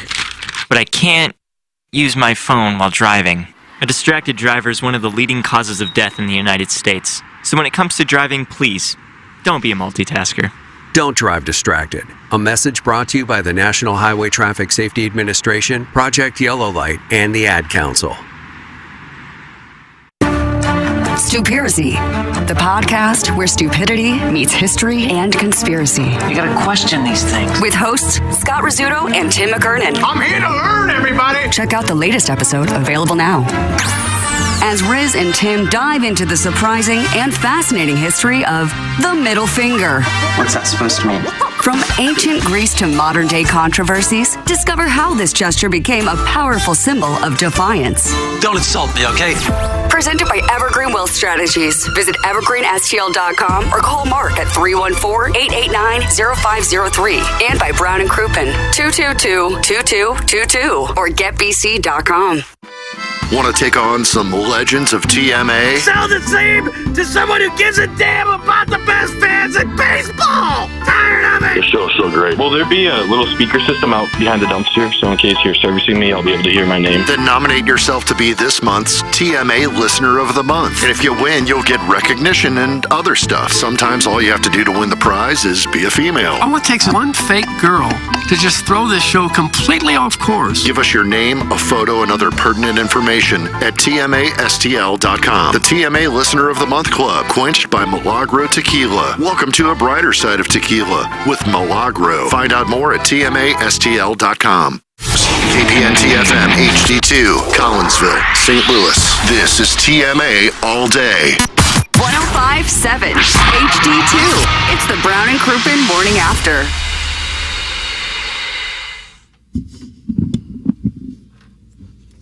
Welcome back to TMA. It's presented to you by Brown & Crouppen, and this is the Schaefer Door Company. 9 o'clock hour. Send your emails in for the Design Air Heating and Cooling email today, the morning after at InsideSTL.com. That comes your way, I would say 22 minutes. Yeah, 22 minutes. That sounds good. Right. And then we'll have Balloon Party coming up at 10 o'clock on 101 ESPN. QFTA is up for your listening pleasure. What is the title of this week's episode, Jackson? This week's was LBJ would have been a great member of TMA. A great host of TMA. Oh, because of those trousers he tried to get. The trousers. He would always do meetings in the bathroom. Well hung. Yeah, always talk. He would talk openly and even show his penis. To who? That he nicknamed Jumbo. To he would. The stories go that he would always talk about it, and if someone asked, he would just take off his pants and show them. Oh no. Yep. The Iron Lady. The Iron Lady, as they were negotiating. Yep. Lady Bird Johnson right there with him. But you said he was like the show. No one on the show has done that kind of thing. No, but I thought I thought the meetings in the bathroom thing was kind of more of that, but he seemed like he had been down to talk about it all. It's QFTA. It's up for you on the Tim McKernan Show podcast feed. And you can get involved on this show by texting in 314-881-TMA5, by calling in Collier and Thompson phone line 636-9004-TMA, and emailing in the morning after at InsideSTL.com. Doug, really good. Did you see the article, Big Ten versus SEC on The Athletic this morning? Missed it completely. Okay. Well, I mean, does it feel inevitable that the two will be meeting in the college football playoff and matchup after matchup after matchup? I mean, almost every team in football is in either the Big Ten or the SEC, right? So The Athletic has the Big Ten versus SEC. Who would win a 16-game showdown between the two deepest conferences? Georgia versus Ohio State. This is in Cleveland. They're going to play it out. They're going to make believe where the games are make believe played. Why do you hate the degrees we chose to pursue and one of us got? Seriously. Put a sock in it. It's a rematch of the classic 2022 Peach Bowl. What did you watch? I don't remember last year's Peach Bowl. This time in Ohio State's backyard. And yes, it must be stipulated that it's the Cleveland in Ohio, because there's one in Georgia, the birthplace of Cabbage Patch Dolls. Is that right? Who wrote this? I want to. Now that's interesting. This may be a good member of the show. Scott Doctorman? Scott Doctorman and Seth Emerson wrote this. Yeah. I know Seth Emerson. You've got Ohio State winning 27-23. Oh, that's fascinating. They made up a score, too. Oh, that's so cool. Stop it! Interestingly enough, Emerson has Georgia winning 24-21. Oh, does he really? Yeah, I think that's probably it. Fascinating. Yeah. Means more. Second matchup's Texas against... Are we going to go through 16, 18 matchups like this? You sit there and like it. Texas against Oregon. This game's going to be in Las Vegas. Oh, Sin City. Of course. Both of them have Oregon winning. Yeah, horns down. Fascinating, yeah. Oregon 39-37 from Doctorman. Close game. Emerson a doctor? That's his name. And Emerson's got it 34-31. 37, that's a scoregami number. I don't know how you'd... I guess a safety after scoring. Yeah, I think it's probably the safety. Yeah, miss an extra point, kick a field goal. They got Alabama and Penn State. Alabama winning from Doctorman 20-16. Emerson's got a little higher scoring, 27-23. Ole Miss against Michigan. Hottie Toddy wins both. Interesting. Game's in Baltimore. Yeah, and that game's in Baltimore. Why? Why would it be in Baltimore? Because it's near the hallowed Because we're ground. making it all up anyway. It says it's because it's the ultimate north-south matchup, so it should be near the Gettysburg. That's exactly right. Gosh. Makes sense. LSU versus Iowa. It's in Nashville. Low scoring.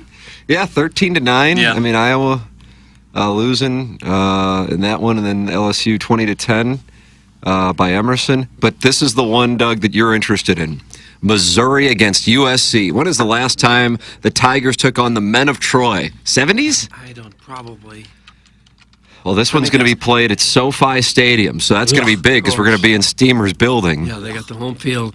And USC wins, I'll say, 35-24. Read the effing article before popping off. Doctorman says this has shootout written all over it, but only for a while. Then Missouri makes a few stops. USC does not. Yep. Brady Cook will look like the Heisman Trophy favorite after this one. Missouri 55, USC 37. Yes. 55 against USC. Yep, hanging on them. And then Emerson agrees. Cook, Luther Burden, and Theo Weiss against a Lincoln Riley defense. Even if Riley is starting to see the light on making his program more physical, this would not be pretty. Missouri 48, USC 27. Yes! I even play this season now. It was a shootout for a while, but 90 points isn't a shootout. I'm going to see if these guys will do a little write-up about our league. Oh, I'm Seems sure they like would. they have some time. Got Akron tonight. At least your league, people actually playing something. You're trying to play a video game. It's got more importance than just making stuff up. How are you going to get that weekend game in, Jackson? Sunday evening. Okay. Yeah, Jackson's not here tomorrow, Doug. He's in the Hamptons. Well, where are you? Why are you Chi-Town. He's Chi-Town. Stand up. Shy Diddy. Chairman, you're in here tomorrow. Yep. Wedding. Going to a wedding. Are you really? Mm-hmm. Yep. The wedding's Saturday? You finna pick up. Pick up ass? No, Aye. Marty monogamy. Marty monogamy here. One gal kind of guy. You going alone or with a significant other? Not my parents. Me and my parents are going. It's a kind of a family thing. Oh, is it really? Mm-hmm. It's gonna be fun. It's a family affair. Sly and the Family Stone? It's an Indian 79? wedding. Family affair. Native American. Right. Okay. But so for the night before, they call it the Mindy. The Mindy? Yeah, it's like the night before. So Friday night, I'll be wearing traditional Indian clothing for it. It'll be a lot of fun. Where are you going to get that? I already have it. Where'd you get it? My mom got it. I don't know where she got it, but I have it. He showed us a picture of him. Yeah, look dressed handsome. up like a Hindu. Nice show, Pro. I don't think I saw Make it. an ass of yourself. Here, I'll show you a on the picture show. of it. It's embarrassing for everybody. Will that be Hindu? Is that Hindu? Nurse? What? What do you Like mean? Hindu outfit, Hindu garb? No, I don't know. Traditional Hindu? The religion. I don't necessarily think that would be what they would call their clothing, but I don't know. Doug! Yeah. Chairman Kurt, what's going on our Collier and Thompson phone lines? There's a real life girl. Doug, there's no real life girl. Gosh, we don't get many of those. She sounds cute, too. She sounds cute, Chairman says. Hello, gal. Oh, hello. The self-made stay-at-home Ledoux mom? No. I'm a first-time caller. Long-time listener, first-time caller. Welcome to the show. Dirty Chewbacca? No. Nope. My name's Jen. Oh. Jen, welcome to the show. Well, thank you. I've been meaning to call, but just haven't. Well, we're glad you did. Absolutely. Thank you. I have a Stephen A. Smith take. I don't think y'all have ever talked about this, and I just thought I'd share. Okay. Do you all know that he has a reoccurring role on the soap opera General Hospital? I did not know that. I did not know that. What does he do on there? Is he a doctor? No. He actually plays a hitman for a mobster that's on the show. Really? He goes by the name Brick? Yep, that's it. Very good, Tim. Yeah. Doug, he is indeed on General Hospital. From 2016 to now. Is Luke and Laura still on there? Laura is. Luke is not. His character was killed off. So has Stephen A. Smith whacked a few people on this show? Spoiler alert. He has whacked a few people. Yep. Sonny Corinthos is the mob character's name, and he calls Brick and asks him to take care of the bad guys that Sonny doesn't like. Oh, okay. You know what I found out? I'm sorry, but you know what I found out the other day? What? Because I was speaking of Luke and Laura. I was interested to go back and watch some old episodes. I was really into General Hospital and the Luke and Laura and the Frisco Jones days and that. I said, there's got to be a station that shows all of General Hospital from like day one. You can watch like first episode. And I found out that for like many, many years, they didn't tape the show. So there's no way of putting old episodes up because they're nowhere to be found. They weren't taped. Right. They would just tape over episodes to save on film. Mm-hmm. Sure. Yeah. I bet you could YouTube it. I would guess that longtime viewers have, I don't know, taped shows maybe. And they do show replays of old shows, if they're like honoring a character or something like that. Right. But yeah. So is Stephen A. pretty good actor? Yeah, how's Brick? Not really. He's not. He's very dry. He doesn't really have a lot of lines per se, but he does have interactions with some of the women characters, and it is super creepy. How often is he on? Like weekly, monthly? He was on yesterday's show. Otherwise, never I'm a mentioned long-time that. viewer, but he's on, I don't know, maybe a couple times, once a month maybe or so, maybe twice a month, depending on the storyline. But I didn't really know him from ESPN that much, but when I saw him, or when I would see him on the show, I'm like, gosh, his voice sounds familiar, and so I looked it up and realized he's a sports person as well. But yeah, so just wanted to share that little tidbit. He's super creepy with the women. It kind of gives me the cringe when he has interactions with them, and he's Sonny's hitman. So there you go. Nice little fun fact, Jen. Jen, that is a wonderful, wonderful anecdote, Doug. Mm-hmm. Brick General Hospital is Stephen A. Smith, Take Smith. Right. Brick by night, Take Smith by day. Yeah. There you go. You're not a lesbian, are you, Jen? Sorry? You're not a lesbian, are you? I am not. No, I am not. All right. No. We always we seem to ask every woman that comes on. Well, we here. just it's in our I'm kinda contracts. surprised I'm kind of surprised that came from you, Doug. That Well, you asked that question. just trying to dot all the I's. Yeah, I've already done it every day this year, and Doug said I'll take this one. Gotcha. Very good. Thank you, Jen. Don't be a stranger. Yeah, I won't keep you guys. Thanks for taking my call. I love the show. Thank you. God bless. Jen, It's thank Jen. you so much. Sounds like she's interested in women, but definitely interested in General Hospital as well. I'm sure she had a lot of compliments on text. I don't think I've watched General Hospital in many, many years. But you never hear that brought up that he's also an actor. This gal Jen sounds like a match made in lease heaven for Admiral Lungbutter. Watches a daytime television, smokes darts, and into creeps. Admiral, hit this gal up when you have some shore leave. That's from Mr. 63011. He's got a fast golf cart. It sounded like she's leasing. Is that what the guy said? Lease heaven? There's a lease heaven You can somewhere? tell just by listening to someone talk whether they lease or buy. No, my vibrator.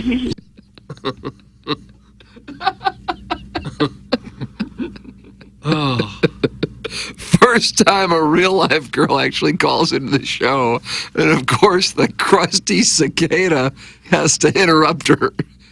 Iggy was you were interrupting. I asked a question while she was talking about General Hospital, and I asked a question about General Hospital. God forbid.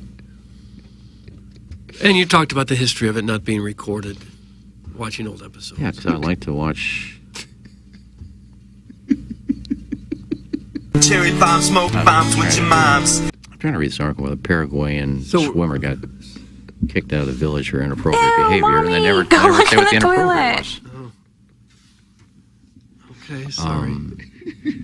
A lot of those shows used to be, they were live way back when, like in the 50s and early part of the 60s. Yeah, not so much live, but it would go like maybe a 5-minute tape delay. So if they did mess something up, they could cut it out. I think Jen might have just locked herself up to a tequila prize pack.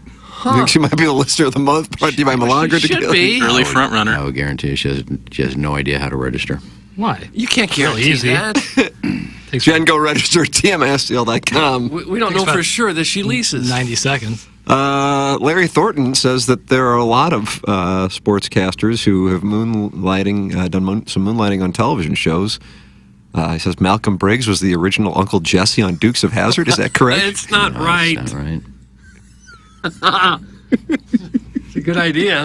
Clever casting. But he did not get the role. Yeah, they call that stunt casting. Mm-hmm. I'm surprised it's never been brought up before. You never heard Stephen A. Smith talk about him being on General Hospital. No, he probably has. We just didn't play the clip. I don't know anybody who watches soap operas, daytime soap operas. I did for the longest time. One Life to Live was on at 1 o'clock in General Hospital. All My Children was big for a while. I loved One Life to Live. Yeah, it was a good show. Isn't that what people say when they say they're watching their stories? Yeah. They're watching soap operas. Peyton Place is coming on. Iggy, who was the guy on One Life to Live? The guy hit in the face with a pipe. Had a big scar. Todd? How long ago are you talking? Because I was like in my 20s watching this. Oh, probably mid-90s, early mid-90s. No, I think I was done by then. It matters. It matters. Yes, it does. It does matter. Yeah, General Hospital has so many good storylines and so many. Yeah, Laura was dating Scotty and then was stolen by Luke, and then Rick Springfield was the doctor, and then Jack Wagner came on as Frisco Jones, took his place, started a relationship with Felicia. Mm-hmm. Yeah, Laura's or Scotty's brother or sister, Jackie Zeman. What was her name on the show? Jackie Seaman, Doug. I just don't know. Outside Seaman? Outside Seaman. Just don't know. She just passed away recently. Oh, no. Bobby Spencer. Bobby Spencer. Well, there aren't many still on, right? Is that the only one still on? I think they're all still on. I don't know if they are. Days of Our Lives still is. It's like There's 7,000 only- episodes. Yeah, there's only a few. There's some just get stereotyped into that because Jack Wagner, I think, now he's on Santa Barbara. He just went from one soap opera to another. Well, I'm sure it's a nice payday. Yeah, for some of them. Yeah, you're doing network TV. You're probably making a lot of money. It's like it doesn't pay what HD2 pays, but Thank you. these guys are doing their best. Harrison's brother Master has a proposal, I guess. Tim, 2 important texts. Let's maybe start screening the callers. And what was Iggy doing? My God, how embarrassing. I've decided that on weeks where I'm unable to find a funny link, I'm going to write my own piece to share with the audience. What was I doing? My first story was going to be a deep dive on the Ken breathing Mike situation. That's from Harrison's brother Master. Yeah, we'll be waiting with bated Airball. breath to listen to that. Watch out! Here comes Suckboy Tony. Yeah, you always have to be on the alert for that. Yeah, it'd be nice if I just come over to your house one day and just watch what you do for like 10 hours. Yeah. Just sit there and stare at you for 10 hours and critique everything you do. Mm-hmm. This YouTube is the worst. And you could breathe heavy while you did that. Sorry I didn't text in earlier. Our cottage in Harbor Springs doesn't have great service. I was curious what you guys would do in this situation. So as you know, my tubby button wiener husband is chained up in a pool house with his chastity cage on. I may have lost the key. I haven't been able to feed him while I'm out of town. I need him alive for legal reasons. Can one of you swing by and toss him some sashimi? You'll be handsomely rewarded. You thought that's from the self-made stay-at-home Ladue mom. Doug, do you have time to go by and make some sashimi? I'll try to make some. We don't have your address. We don't have a key. And where's the sashimi? Tubby button wienered husband. That's so funny. It'd be like feeding like a lion, right? Yeah, he's starving. Just gonna yip it in Would there. be funny if she just sent you a text with the address and you went over and this guy wasn't. Sitting there with Help! the chastity Help! cage Anybody out there? Kind of Haven't eaten in days. Have your guy chained up. It's like a pillar in the cottage. Banging on the boathouse door. Hey! Where's Harbor Anybody out Springs? there? What's Harbor Springs? Doug, I'm not familiar with Am I Harbor poor Springs. for not knowing that? I don't know. Florida, I believe, is It's it? in Michigan, it says. All right, or Michigan. It was pretty beautiful. It's somewhere in the lower 48. Right. I like that. Jackson, tell me about Mark Hanna of Evergreen Wealth Strategies. He's a wonderful financial advisor. Yeah, Maybe you could have a place in Harbor Springs. You start working with the great Mark Hanna. Yeah, it starts with a 15, 20-minute phone call. Can really be a lifetime of wisdom from Mark Hanna. You want to talk about wisdom? Mark Hanna embodies that to a T. I love working with Mark Hanna. That first phone call, you discuss your needs, where you're at in life. He'll help educate you along the way when you're making the plan that is best for you, so you're not just kind of willy-nilly throwing money around or have no idea where it's going. Saving money, getting the habit of saving money is so important, and knowing where that money is going is also important. Mark Hanna understands that, and he conveys his message so well to his clients. Yeah, he does. If you have to get back on the phone with him in case something changes, you want to change your plan up, you can always do that. Mark Hanna is happy to talk to you. He loves talking to his clients. That's why I love working with Mark Hanna. Call him today. 314-889-0503. That's the phone number. Or you can go online. And the website's the following, evergreenstl.com. That's evergreenstl.com. Jackson, if I want to wager on Missouri to win it all. Missouri to win it all, where am I going to do Circus Sportsbook. Circus Sports app. It is available right there. They are a future. The SEC Championship, they're a future. They have the game against Oklahoma already. Mizzou's favored right now in that game. I hope it stays that way. How big a favorite? 2 points, I believe. Really? So about a pick 'em, but still favored. So all of that's going on. Now, if you're heading out to Las Vegas before the football season starts, that's September 7th at 2 p.m. to be exact. The biggest pro football contest in Vegas are back. Circa Survivor and Circa Million. Up to $16 million in guaranteed prizes. Circa Survivor contestants select one team each week with no point spread. Last the longest to win it all with $10 million guaranteed. Yesterday, talked about last year's winner. There's 3 winners splitting $9 million. $2.3 million on a $1,000 entry. Not bad if you ask me. No. Then Circa Millions make 5 picks against spread each week. For your share of $6 million guaranteed. Quarterly and full season payouts to go along with that. You got to enter in Nevada at Circa Sportsbook, but you can play from anywhere through a proxy. Visit circasports.com for more details. There it is, Circa, a great sponsor here on TMA. We'll have balloon party in about 10, 12 minutes, somewhere in there, Doug, maybe even 11 minutes, actually. Could be, yeah. on 101 ESPN, the 101 ESPN YouTube channel. You get to go in there and talk it over with Don Pepe and I Hate Paper Straws and your mom's boyfriend. John Scores. Johnny Scores. Dan Jansen, who's sideways with Jackson. Yeah, I'm Eric Nickens. I'm sweetening on some of these folks. Oh, are you? Sweet, just a little. Just a slight sweet. So you can talk it over in there. So that's from 10 to 11 on 101 ESPN. Ladies and gentlemen, now it's time for the Design Air Heating and Cooling email of the day. So far, JV golf coach with 3 wins, Kevin Miller with 1 win, and Fupa Doncic, who's got a win as well. I'm furious with my parents right now. I'm the youngest of 3, and Tim is the oldest. And that's a missed opportunity for me to be more like him. So anyway, we were on the Admiral. Walter Scott and Bob Cuban had just finished their hit, The Chester. Doug, is that what it was The called? Cheater. Well, I mean, The Cheater. but this hit was called The Chester, so he had 2 different. It's like misspelled it. Love Circus and Circus of Love. Yeah. And my buddy Butchie came off the dance floor. A group of buddies led by our other buddy Tommy were giving him trouble. Butchie's got a girlfriend. Butchie's got a girlfriend. Butchie vowed to pay every one of them back. He went to the top deck to cool off, and fortuitously, they is where his payback quest began. Our buddy Greg's dad had one too many of those metal buckets of draft beer and was sleeping it off on a metal lounger. Butchie struck when the iron was hot and slowly slipped his freshly chapsticked meat inside Mr. Kramer's kisser. No! God. This didn't happen. Is he Doug, how do you say this? EXPLOTRD. Exploited? Is that what he's trying to write? Whatever it is, Butchie just smirked and said, "That one's for Tommy."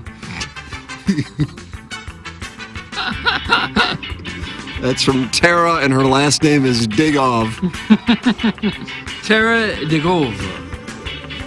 And Young really enjoyed the random soap opera chat in the final segment. I particularly enjoyed the bit when the deaf grapefruits steamrolled the caller to regale everyone with some intel literally no one asked for. Christ almighty. Thanks. That's from #1 Asian intern Brian Henson, sexologist, ASMR star, and now rising life coach. Brian Henson. Follow my journey on OnlyFans. Subscriptions currently 50% off. Please report all leaks. Today's TMA was very meta. For a moment, I thought I was listening to HD2's version of Inception as you guys pitched several bad ideas for terrible podcasts while actually hosting a terrible podcast. Yeah, it is. The Russian doll. Amidst the ambient sounds of toilets flushing in the distance and a door inexplicably opening and closing. More dudes who did absolutely no show prep said literally every ADHD thought as it popped into their brains.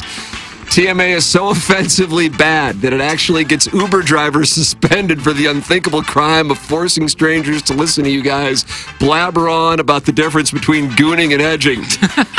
The old man, straight out of a Curious George book with a bright yellow hat and matching pullover zipped up all the way to his chin, really thought he was onto something big when he pitched bad commercials. I'm sure Tommy Mattern will love this $1 million idea, which features a technologically illiterate boomer as he tries his hardest to record sketches and bits on an Android. Brilliant! It's time to look in the mirror. What does it say about me that I tune in to watch you dumbasses broadcast from a tiny blue urinal foyer day after day? I want to quit you guys, but I don't know if I can do it on my own because I simply love this clown show so much. Please help me get in touch with the Illinois Recovery Center so I can break my shameful habit for good. Doug, that's the JV golf coach. Yeah. JV golf coach. Morning. Jim Lemon here. Third time, short time. When will the segment about Iggy sleeping in a box volunteering to go to a jail cell in a Hoosier Alton boat bar and getting roped with a healthy load of piss while hiding in a ficus after sleeping with Gail Volva be uploaded on the Now That's What I Call Repetitive Best Of Radio Hour? Want to be sure I'm online when it drops. Again, Jim Lemon of Hazelwood Chamber of Commerce, class of 77 fame. Jim Lemon, Hazelwood Chamber of Commerce. That's good. To John Kiowski, CC all at HubbardRadio.com. Subject to podcast ideas. My friends and I were hanging out in the windowless closet, kicking around podcast ideas, and I thought you'd want to hear them. The first one involves an attractive female in her mid-20s, and this guy she went to Mizzou with but doesn't remember. He's definitely in. What does she think? I don't know. I haven't talked to her yet. Well, if that one falls through, we've got another podcast revolving around Mizzou basketball. Now, you might ask how much interest there could be in a weekly college basketball podcast focused on a team that ended last season with 19 losses in a row.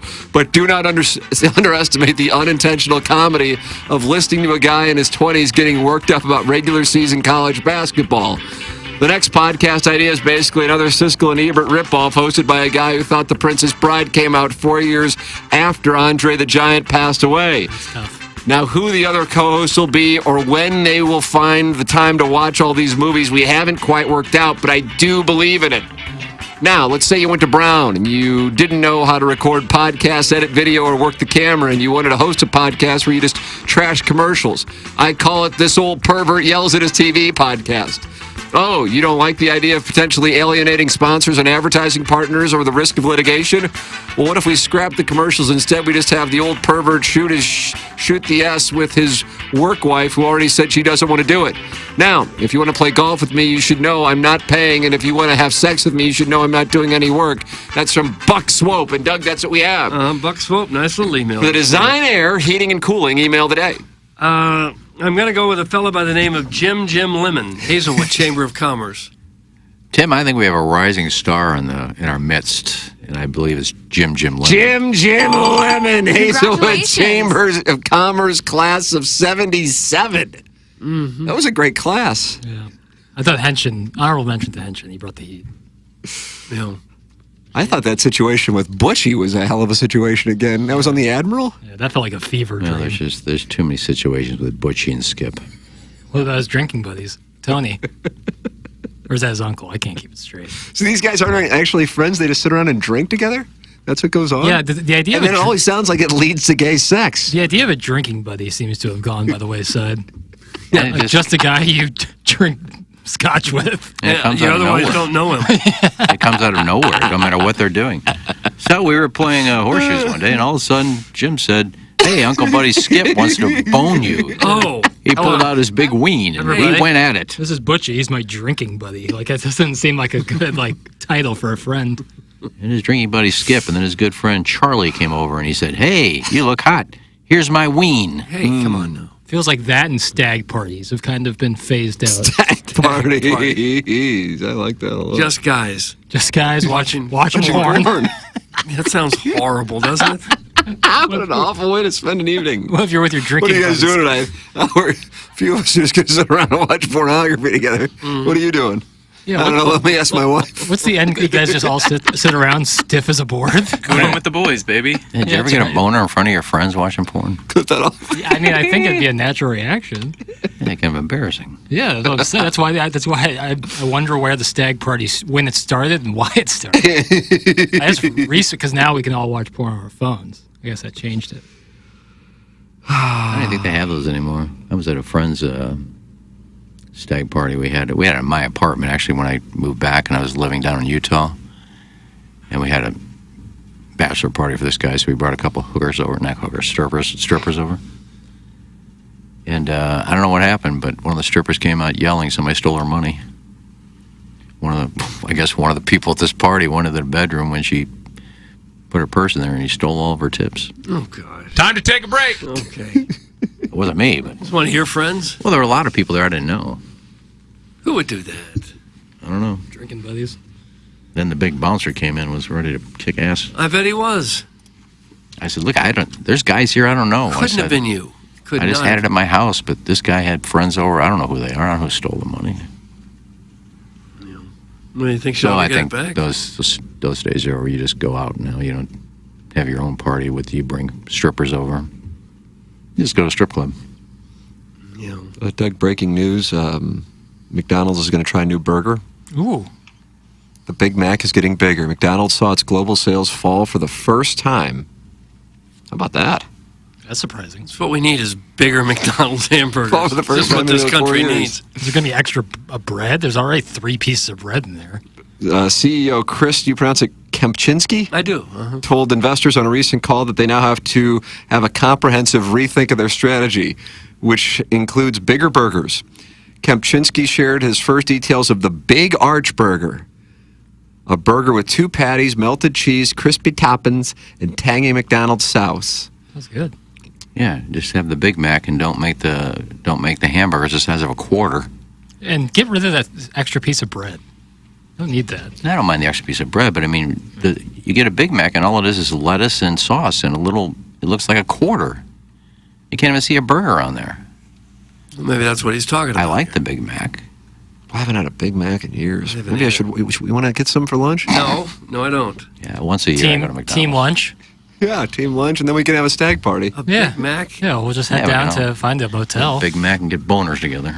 Oh, good way to bond. I'm out. Good way to bond. Yeah. Think how good our takes. It's a show retreat. What are you guys doing for the show retreat? I can't imagine how your stomach feels after you have a couple of Big Macs. Yeah. Like you could take on the world. Yeah. There's no self-loathing involved. No. Once a year I go to McDonald's. Either Big Mac or quarter pounders. I can't eat those anymore. They're like hockey pucks. They're so burnt. Well, there goes the McDonald's deal. We'll talk more about it on Balloon Party. Okay. Our favorite McDonald's treats.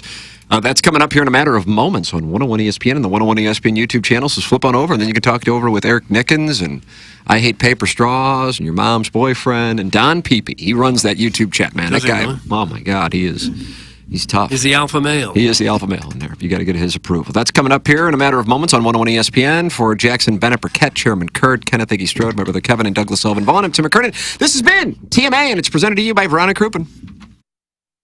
Hey, if you like the morning after, check out Balloon Party on 101 ESPN.